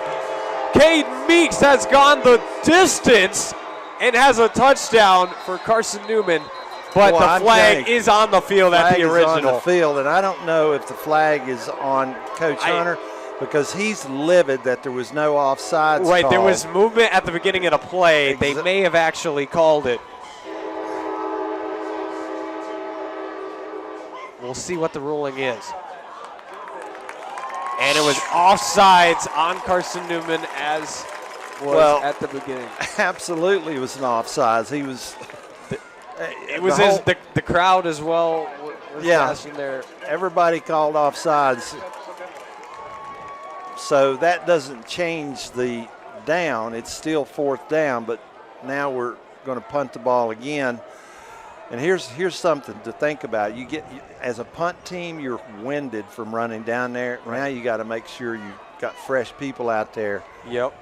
Because Meeks is not the return man now. Right now they switched to Carroll. Yeah, so you've got fresh return man, but you got the same tired punt team. Backbreaker in a way for Carson-Newman after it would have been a huge punt return touchdown to potentially tie up the game. We're going to try it again. Venter rolling one that takes an Emory and Henry bounce to the 25, to the 20, continues to move near the 15 and past it. Wow. To the 14, a strong punt again from Wally Venter. Well, that will be one of the plays that we may talk about on the outcome of this game. We talked about Whitson's throwing across the field after being almost sacked. And now this punt, offsides, negates a touchdown by the Eagles. And Ventnor punts the ball. I didn't see the mark, but the ball at least 50 yards. So Carson-Newman's offense will step foot onto the field in Fred Self Stadium with 1:48 in the 3rd quarter. 17-10 lead for Emory and Henry. And the Emory defense has played a large majority of this 3rd quarter. They need a stop and need to get out and let that offense take over a little time for them. So Whitson back under center. Give it right up the gut to Sullins. Is stopped pretty quickly by a wall of Wasps for a short gain. Ian Ray and William Hamlin in on that stop. And as the clock continues to move, you have to assume this possession will at least take us towards the 4th quarter with a tight ball game. What more could you ask for on a Saturday afternoon? So Whitson gathers a snap, looking to run himself. There's a penalty marker on the far side, but he gets to the 25 nearing the 1st down marker. We'll see what the penalty flag is. That Switching with the quarterback keeper. Is just shortly after the handoff is when it the yellow looks like they're flew. talking to the Carson-Newman side. And picking it up. Well. So penalty picked up when it's all said and done. Yeah, I guess, was it offsides on the Wasps?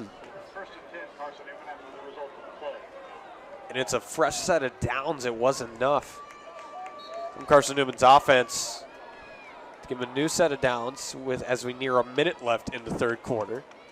Whitson under center, pulls back to pass. He's going to rocket it down the right sideline. Trying to make the catch is Carroll, nearing it nicely ends up with the football, but it's incomplete. He wants it to be an interception. If that somehow happened, that would be astronomical. I lost track of the ball. I don't know how nicely came up. I thought they were going to. I thought it was a complete pass at first. Yeah, it was going to the ground. I don't think there's a chance Nicely caught it, but a strong play defensively to break it up as it was intended for Carroll. It sure was, but the Wasps need to get up and get set. So under a minute, 54 seconds left with 2nd and 10. Whitson flips it over to Sullins, looking for room, but he only finds Caleb Lundy and company as he's stopped right at the line of scrimmage for almost no gain. Caleb Lundy doing a great job from that middle linebacker spot to get out there, bringing up 3rd and 10. This is their passing down, and this is where they have not been effective except for the one. Right. So here we go, 3rd and 10. Another pivotal 3rd down. 3rd and 10 with under 20 seconds in the 3rd quarter for Carson-Newman, who has the ball at the 25 of Emory and Henry. Down by 7.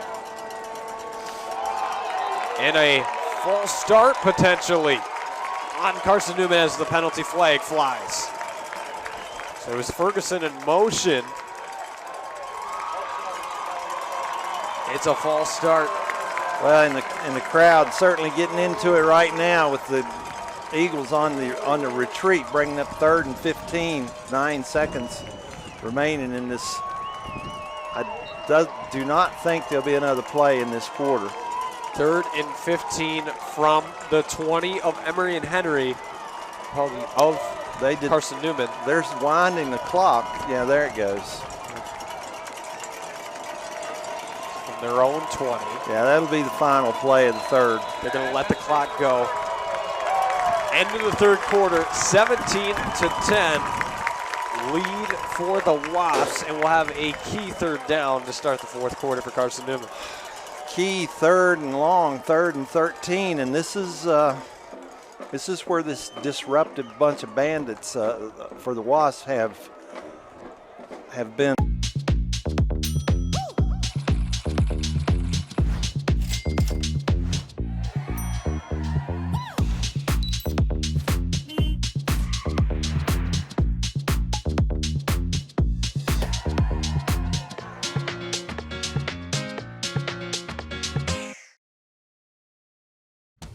It's time to make the most of your land. Partner with Meade Tractor, your local John Deere dealer, offering a full selection of products. Whether you want to enhance your landscape, tackle those tough chores, or become a world-class farmer, we have the equipment you need. The John Deere name stands for quality, and Meade Tractor stands behind it with a parts and service department dedicated to keeping you running all year round. Stop by your local Meade Tractor location or online at meadetractor.com. Tumbling Creek Cider Company, Appalachian to the core. And support for Emory Henry Football and WEHC comes from Tom Graham and Kyle King at Davenport & Company, LLC. It's an independent, employee-owned firm generating integrity for investors since 1863. Well, Gary, it's crunch time. We'll have to get back to Davenport & Company. Yes, it is crunch time.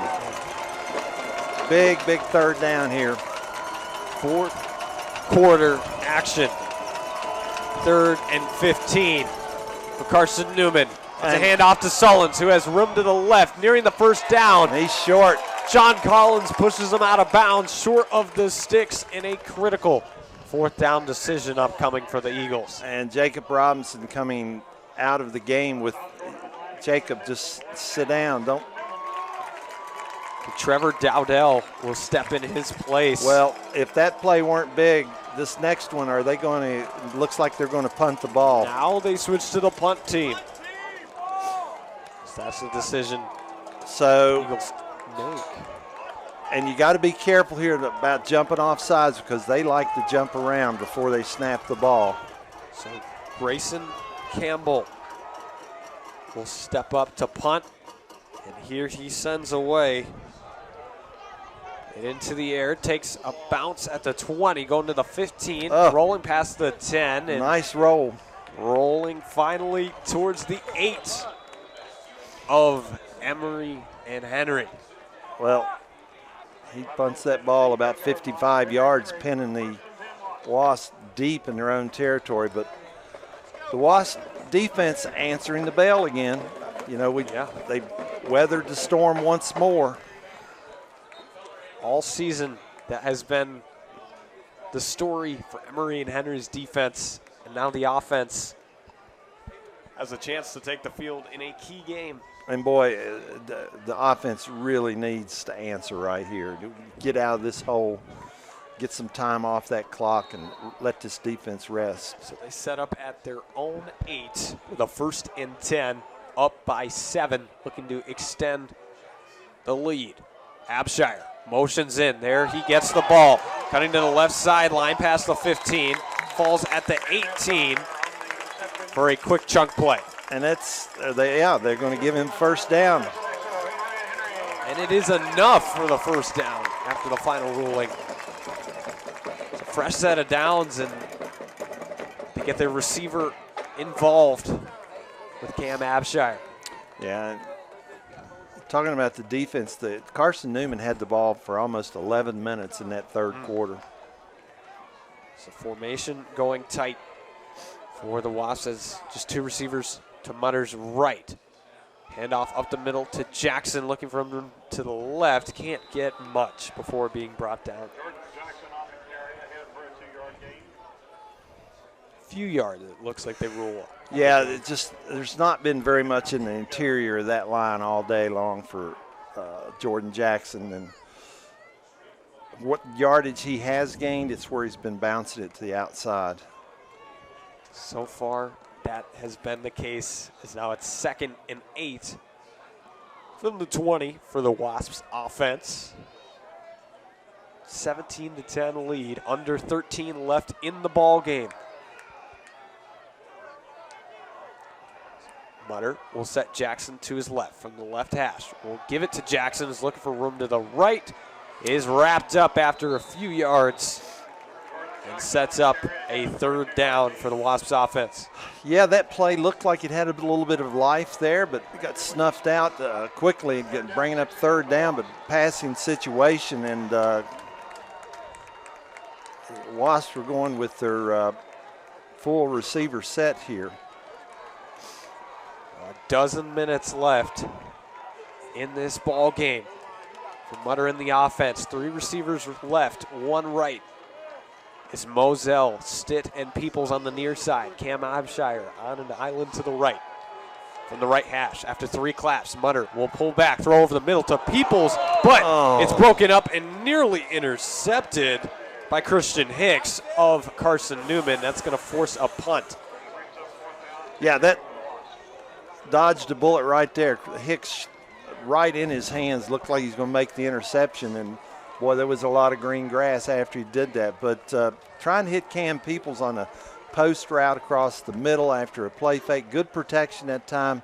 I don't think Charles ever saw Hicks when he was throwing that ball. So here we go again, the defense coming back out on the field. So another punt for Wally Venter of the Wasps. The lefty will send it up, rotating. Fair catch signal by Meeks, who brings it in just past his own 40. Well, we're getting into the end of the game, and every possession counts at this point. Carson-Newman with a strong chance to put points up and try to tie the game here. It's pivotal. Yeah, well, like we said, the Eagles held the ball for almost 11 minutes in that third quarter. The defense was out there a long time. A little bit of a break here, but here they are back on duty at 11:42 left in this game. So Carson-Newman's offense will have it at the 43. Whitson back out there at quarterback. Under center, keep it himself, moving to his left a few yards, and is brought down to start this possession off. They have run Whitson more than any back they have. I think that's for Whitson maybe his 14th or 15th carry of the day. He's been their go-to. They have so many options, but it's been that quarterback. Yeah, Sure has. He's ended up with the ball quite often. This time he gives it to Sullins, his star B back, who spins around for the first down, sent up into the air, lunging forward, has a first down past the 45 of Emory and Henry.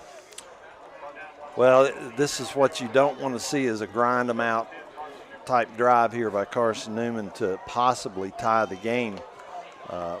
Great field position to start the game or to drive, and now they're pick up first down with Sullins. In opposition territory, Carson-Newman on the Emory and Henry 45 with just over 10 and a half left in the fourth quarter. Whitson keeps it himself. Is tackled down by Ray and Harper for no gain. Yeah, Ian Ray making that tackle, and Elijah Harper, the two edge rushers. So when they see the two edge rushers crash in and make that tackle on the quarterback, the next thing is to pull it and pitch it. 2nd and 9 after the short gain by Whitson. He's going to give it off to Bradley. He's looking for room to the left sideline. Able to eventually move forward. We'll see where his foot was ruled out of bounds. Yeah, I think he's out of bounds. Yeah. Short of the Emory and Henry 40. Or just maybe at it. Yeah, right at the 40-yard line. So 3rd and 5 here. It's more or less a running down for these Eagles. Another key third down. They've been so strong at converting them. 3rd best in the conference entering today. Converting third downs. Yeah. It's a handoff to Ferguson to the right. Nears the first down. I don't think he's got it. I think they will mark him short. Yard short. Yes. Yep, it's 4th down. Talk about a play of the game right here. Key play right here. 4th and a yard on the 36-yard line. Well, my money is on Whitson. I'm thinking quarterback keeper. It's going to be, they have Whitson, Bradley, Sullins, Pearson out there, as well as their receiver, Carroll. Well, this sure is taking a long. They're down to 3 seconds on the play clock. Running out of time on the play clock. Timeout signal. Timeout. We can all assume that was by Carson-Newman. Yes, Carson-Newman called that. They were First down of the half. Took a long time to get that call in. A 4th and 1 for an option offense. Figure they've got a go-to play, right? This is. You'd have to think so. Yeah, this is our money play. We got a 4th and 1 in our pocket any time. Well, timeout here at Emory and Henry University at Fred Self Stadium at 8:52. Riley, we've had a well of a ball game here. It has been. It's lived up to the expectations. Yeah, it sure has. We knew top 2 teams in the division, perhaps the division on the line in this game, and it's been what now is a back and forth. Yeah, Emory and Henry off to the lead, but now Carson-Newman right back in. Carson-Newman driving here to try and tie the score. It's 4th big play here.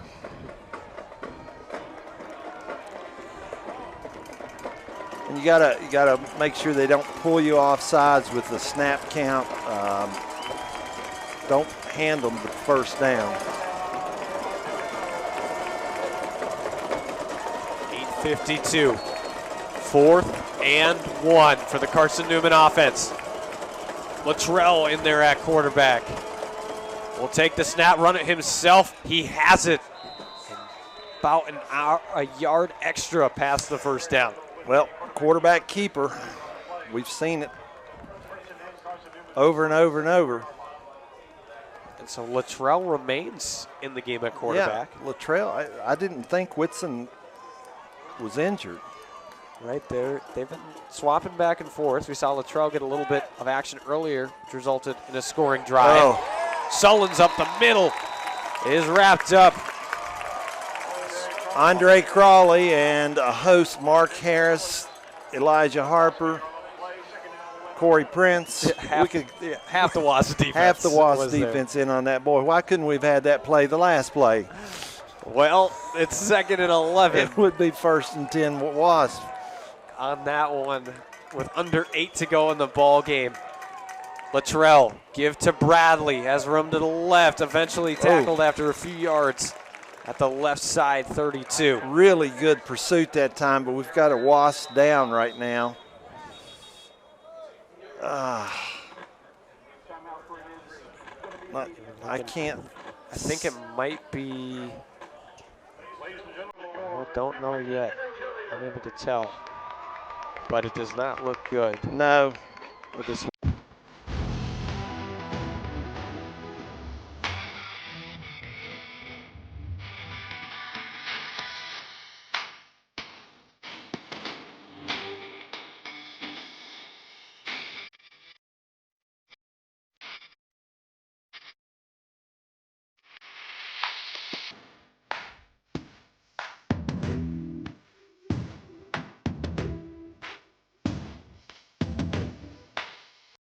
Food Country USA is proud to partner with Appalachian Harvest. Together we offer our customers the very best locally sourced foods, grown fresh from farms right here in our community. Local agriculture is critical to our community's existence, economy, and health.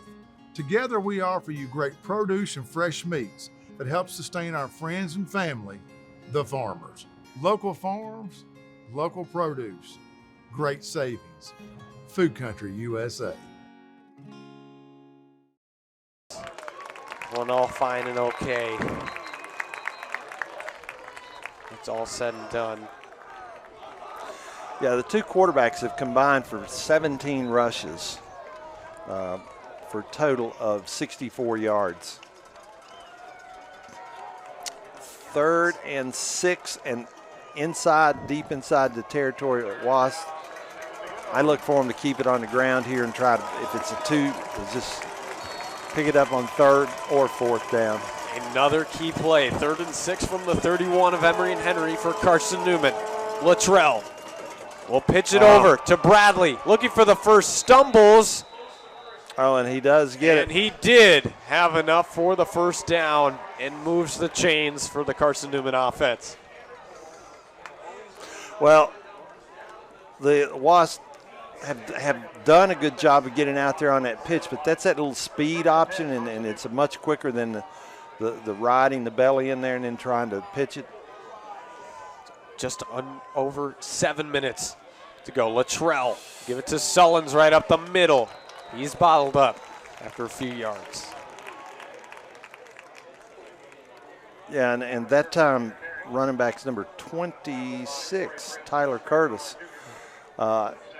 Maybe the first time we've seen him today, but bringing up 2nd and long for the Wasps, or Eagles, excuse me. So Curtis, Bradley, and Ferguson are the backfield after Curtis swaps in for Sullins. Flip to Bradley from Luttrell, and he's brought down by Sean Collins with the ankle tackle. Yeah, Sean Collins coming up quick. I mean, he's running downhill from the get-go. Snuffs that out, brings up another 3rd down. Well, we talk about they have the best 3rd down conversion rate for the Carson-Newman Eagles entering today. Yeah, 50% on the dot. Yeah, you're right. I was going to say 50%. And this is one of their passing downs, really, for them. 3rd and 10 from the 24. Luttrell will look to throw. The righty fires towards the end zone, and who can? Kendrick can has the interception, and he's looking to return it. Cutting to the near side at the 10, will fall down, and the Emory and Henry defense forces another interception.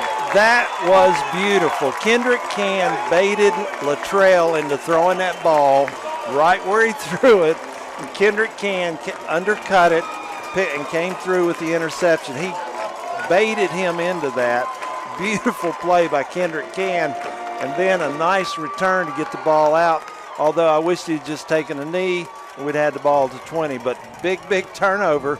5 minutes, 43 seconds left in this one, and boy, it looks like we're going to go down to the wire here, Riley. Well, a key stand from Emory and Henry's defense in a plot twist there on the end zone interception by Kendrick Can, cornerback for the Wasps, and gives Emory and Henry the ball back with 5:43 left to go in the game.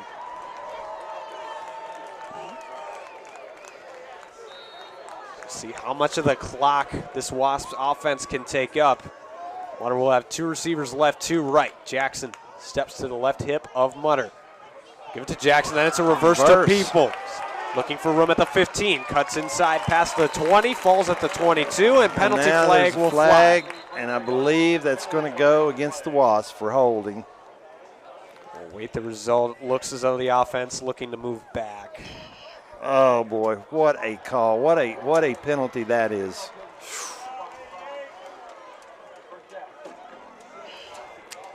Yeah, and I think they're calling that on. I'm not sure if Tristan's is the guilty party or Nate Tennell, but doesn't matter. Boy, tough play there for the Wasps that had to move that ball out from underneath the shadow of that end zone. And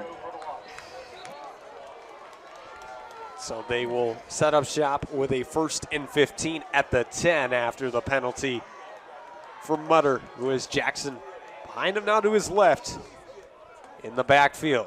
Handed off to Jackson up the middle, looking for room, nearing the 20. He's eventually brought down, brings up. Boy, nice gain right there by hard run by Jackson. One of his stronger runs of the day so far for number 7 on the afternoon. It's a 2nd and 3 to go from the 10. Calls us to 20 now after that. 21.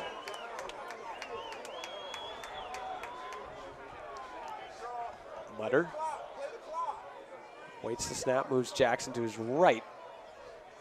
Backfield.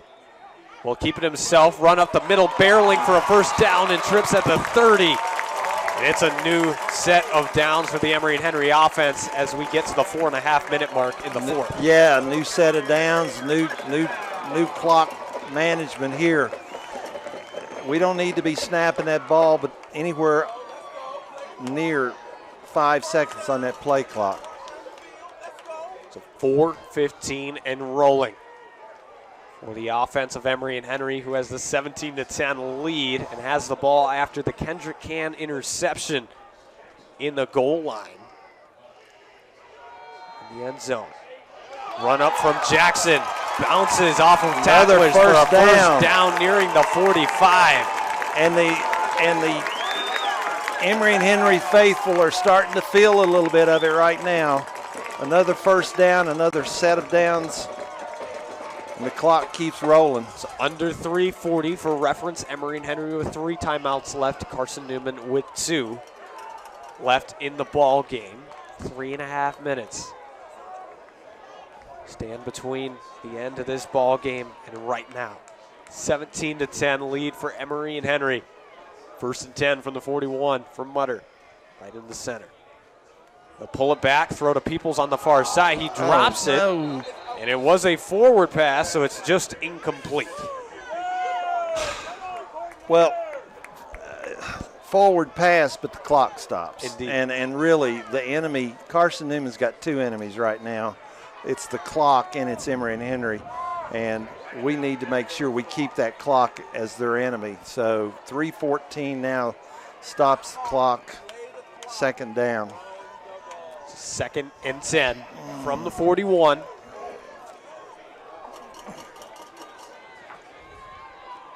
Mutter just near the sideline.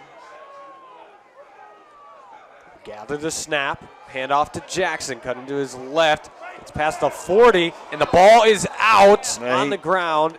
See who recovered it. He was able to get it himself, retain possession. Well, it was a poor exchange between Mutter and Jackson. He never really got a good exchange on there, and so, once he got hit, the ball came loose. But now it's 3rd down. Boy, oh boy, you need a 1st down. You'd love to have a 1st down right here, but 3rd and 9, 2:40 and ticking left in the ball game. 17-10 lead for Emory and Henry. Peoples motions from left to right.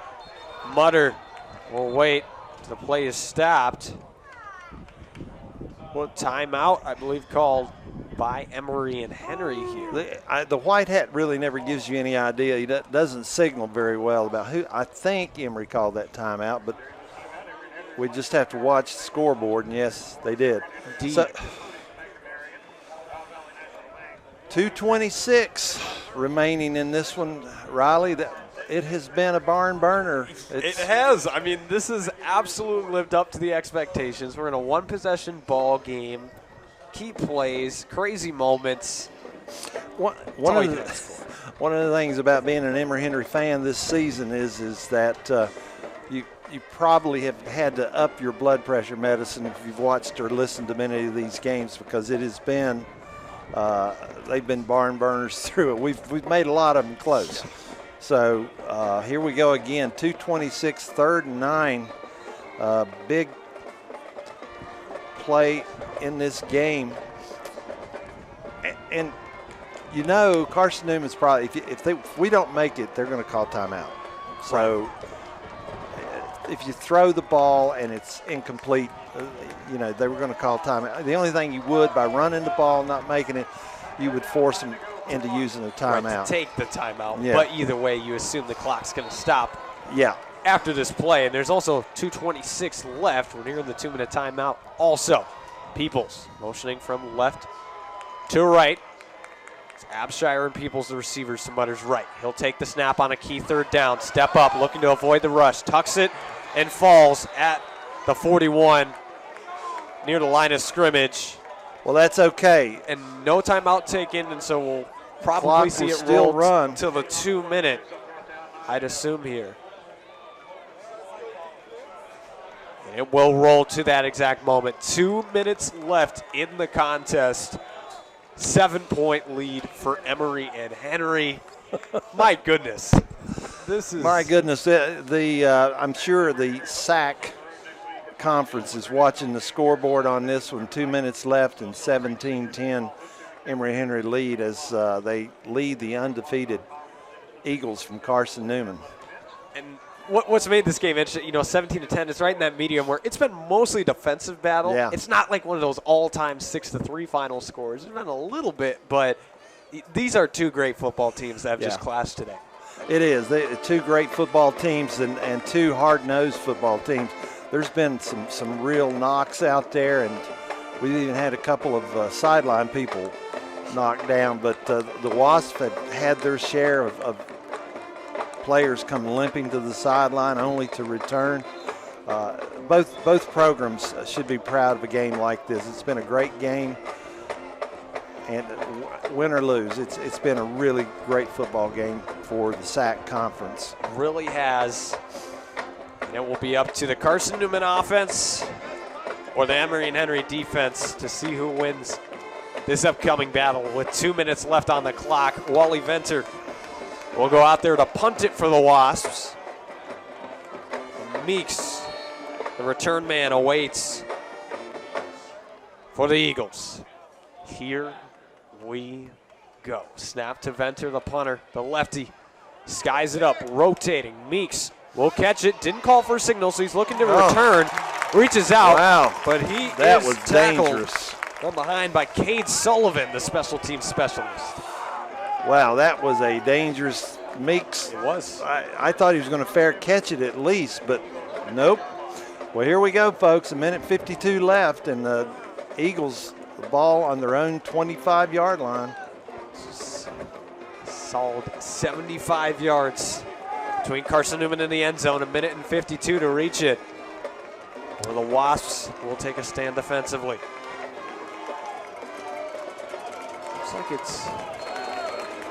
Looks like Whitson is back in. Yeah, I was about to say, it appears as though Whitson, I think I see a 6 though. That's Luttrell, the quarterback, who keeps it, flips it over to Bradley, looking for a few yards, gains a couple.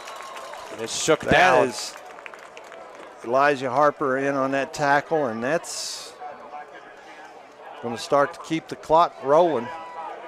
Well, Carson-Newman's strength, trying not to be its own enemy here, which is chew up the clock.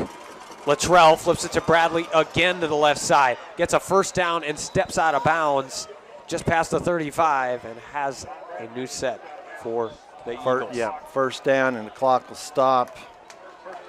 Under 2 minutes.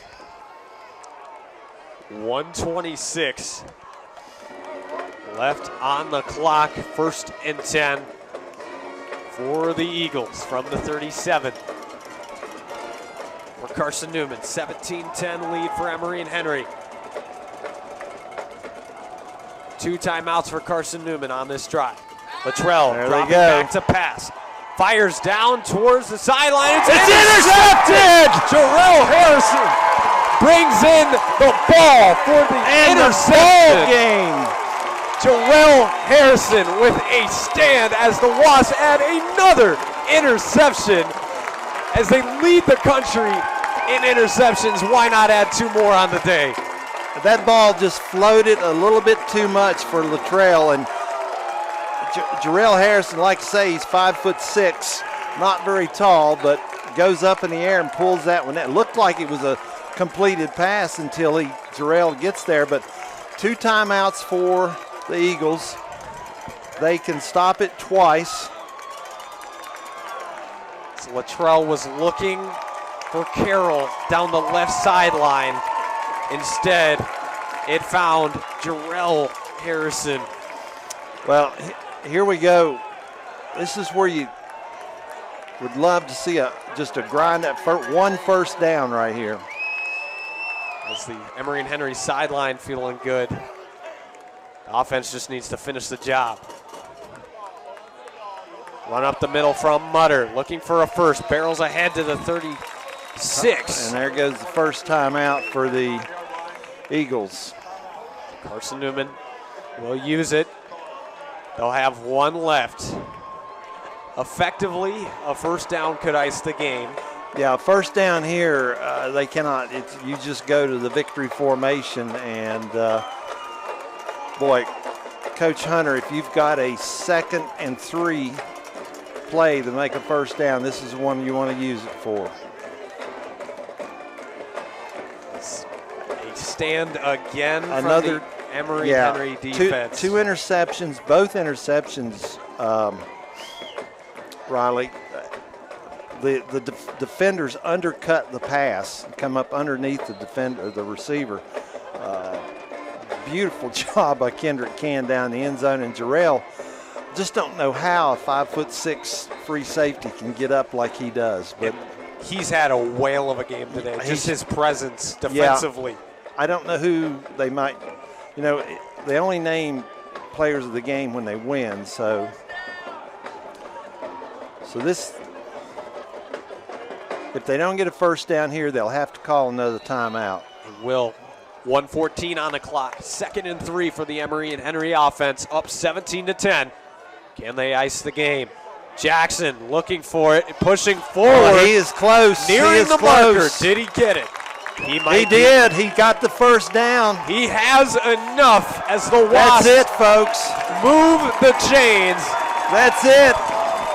It's been since 1968 that the Wasps have defeated the Carson-Newman Eagles. Sonny Wade, Larry Bales, and Fred Self himself, the person the stadium's named after. The last time that they defeated Carson-Newman was 1968. Absolutely pivotal first down reached by Jordan Jackson, who just kept on going, and it's a minute and 7 seconds left. No timeouts left for the Eagles. The Wasps need only take a knee twice. Yeah. And we'll move into sole possession of first place in the Mountain Division. And like I said at the beginning, every time you win a game, the next one gets even bigger. And so guess what? Going down to Mars Hill next week is going to be huge, because right there is the ball game. Potentially for the division. Potentially for the Wasps, I should say. So for the second time this season, the Wasps will look to have taken down a ranked opponent at home in the SAC. It's getting to be don't come into Fred Self Stadium. So the victory formation here for the Wasps. Mutter will handle it, take a knee for the first time. There's 1:05 on the clock, and we'll see that act one more time today before that clock hits zeros. And for the first time this season, the Eagles will have one in the loss column. It has been a heck of a football game, I'm telling you. Unbelievable. The turnovers, I think, have of course, done in Carson-Newman. 2 fumbles, 2 interceptions. The Wasps did fumble 1. But to me, it's the turnover battle that won this game. It was. It's another knee. And that should do it right there, folks. And that will ice it. Emory and Henry will be victorious over Carson-Newman 17-10 as the Wasps take down another ranked opponent at home and have the lead in the Mountain Division in the SAC. The Wasps move to 7-1 on the season. So do the Eagles from Carson-Newman, and handshakes all around. Both teams gather in the middle of the field to shake on what was a very entertaining battle. And it was a tough football game.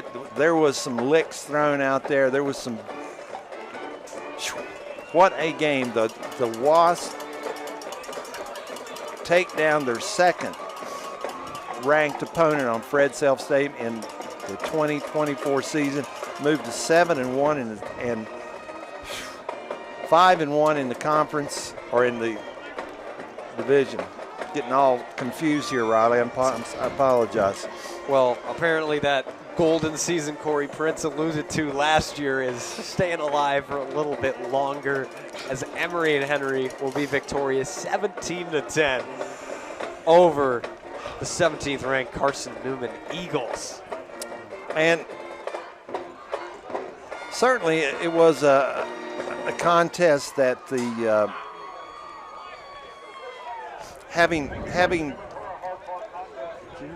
what had taken place the last 2 years, I don't think it was expected. This outcome was expected on that Eagles sideline, and that's just, I'm not saying they didn't expect to lose, but I think they came in here full of confidence, and rightly so. They're 7-0, and they've marched through the SAC conference and taste their first defeat in the 8th week of the season. So just been handed some of the stats from Joe Matthews. Thank you, Joe. And let's look at some of that. Let's break down this. There's so much to talk about. I know. But let's pick and choose. Where do we start? Yeah, where is there to start? I mean, I think the bottom line, if we were to in one sentence summarize, it's what you said earlier, the turnover battle.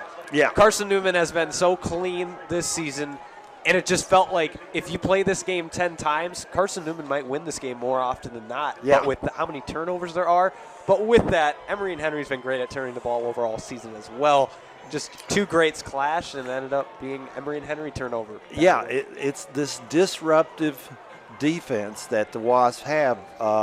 We got the turnover where we got sacked the quarterback, and it turned into a fumble. Thought his arm may have been coming forward. It was another fumble that they got, and then the 2 interceptions in the second half were absolutely gigantic. Kendrick Can undercutting the receiver in the end zone, bringing it out to about the 18-yard line, and then Jarrell Harrison looked like a center fielder going back to get the ball, and it looked like it was a sure completion for the Eagles, but Jarrell, all 5'6" of him, goes up and makes the snatch. That is now 19 interceptions on the year for the Wasps. My goodness. And that is 6 fumbles, so they now are 25 turnovers. And plus margin today, we had 1, they had 4, so it was a +3 for the Wasps. I think it came down to the turnovers.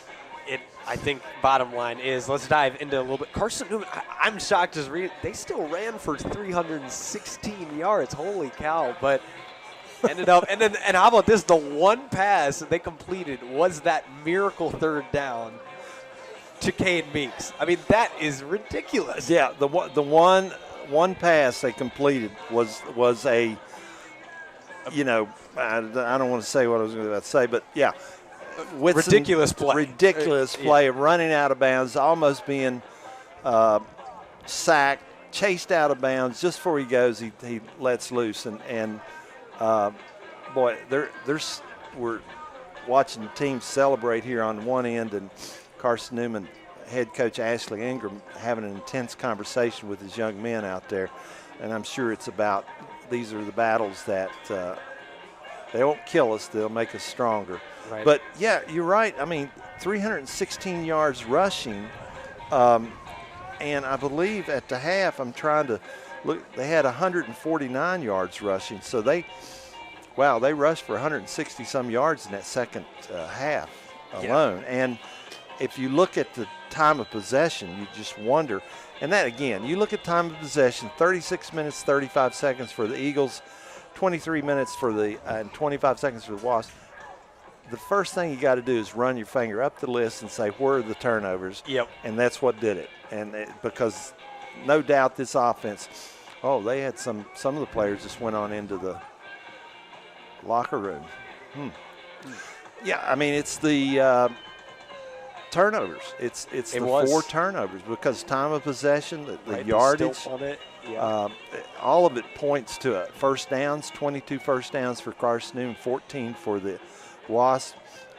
Everything points towards a Eagle victory, except for that 4 turnovers. It really does. And let's quickly go to the offense for Emory and Henry. We're going to talk about the defense all day. Just 4 more yards passing than rushing for Charles Mutter. It was Mutter on the ground today, which was effective. And Coach Hunter told me early in the week, and he said, we're going to try and put more offense in for Charles Mutter to make sure that we have 2 backs that they have to work on, because when you only have a 1-back offense, it's not hard to figure out who's going to run the ball.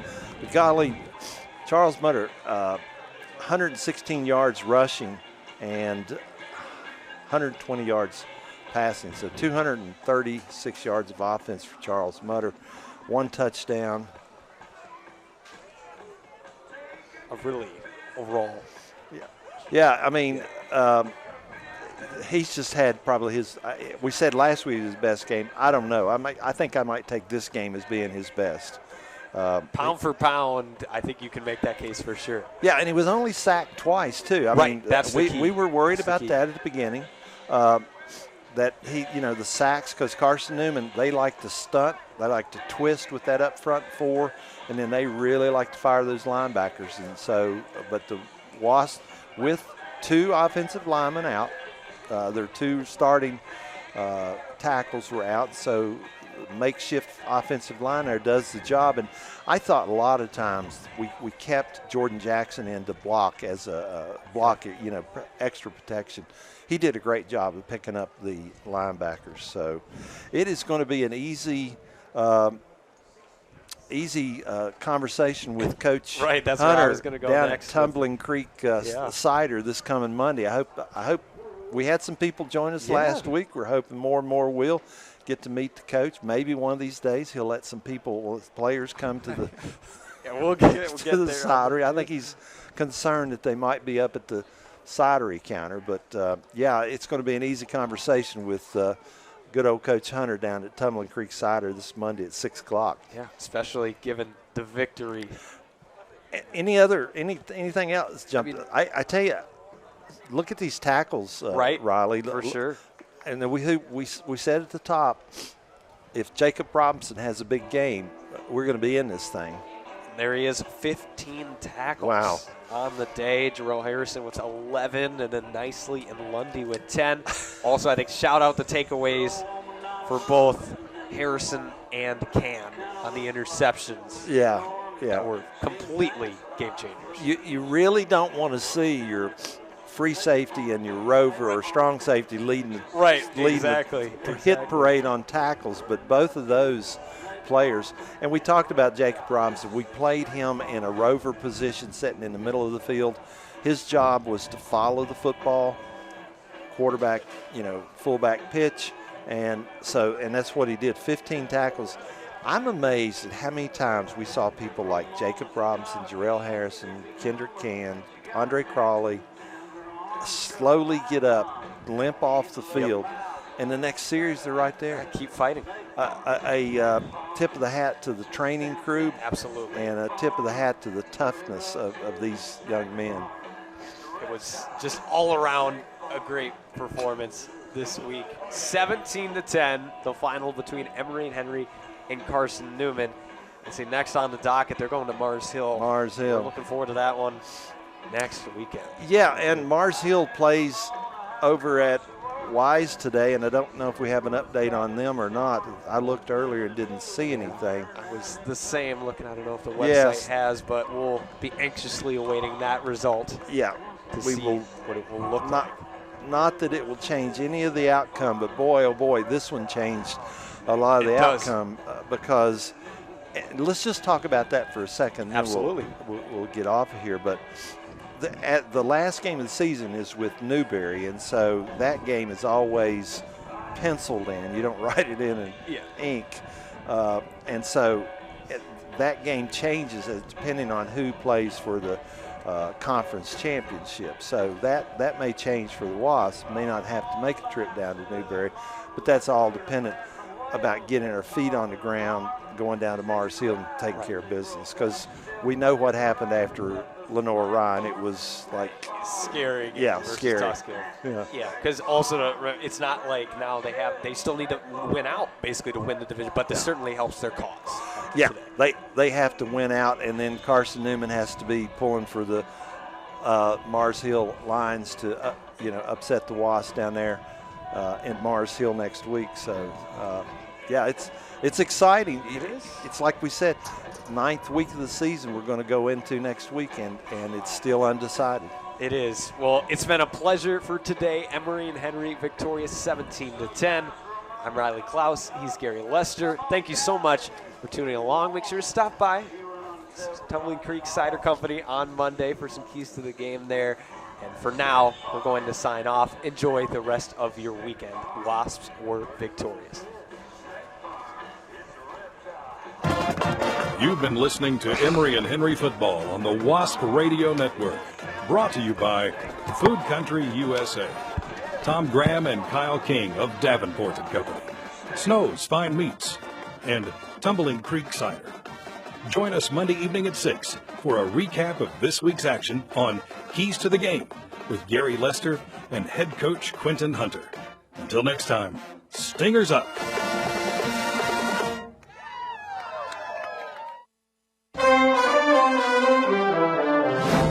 Regardless of age, race, gender, or political affiliation, your voice matters. On Election Day, each one of us can have an impact on all of us. On Tuesday, November 5th, in addition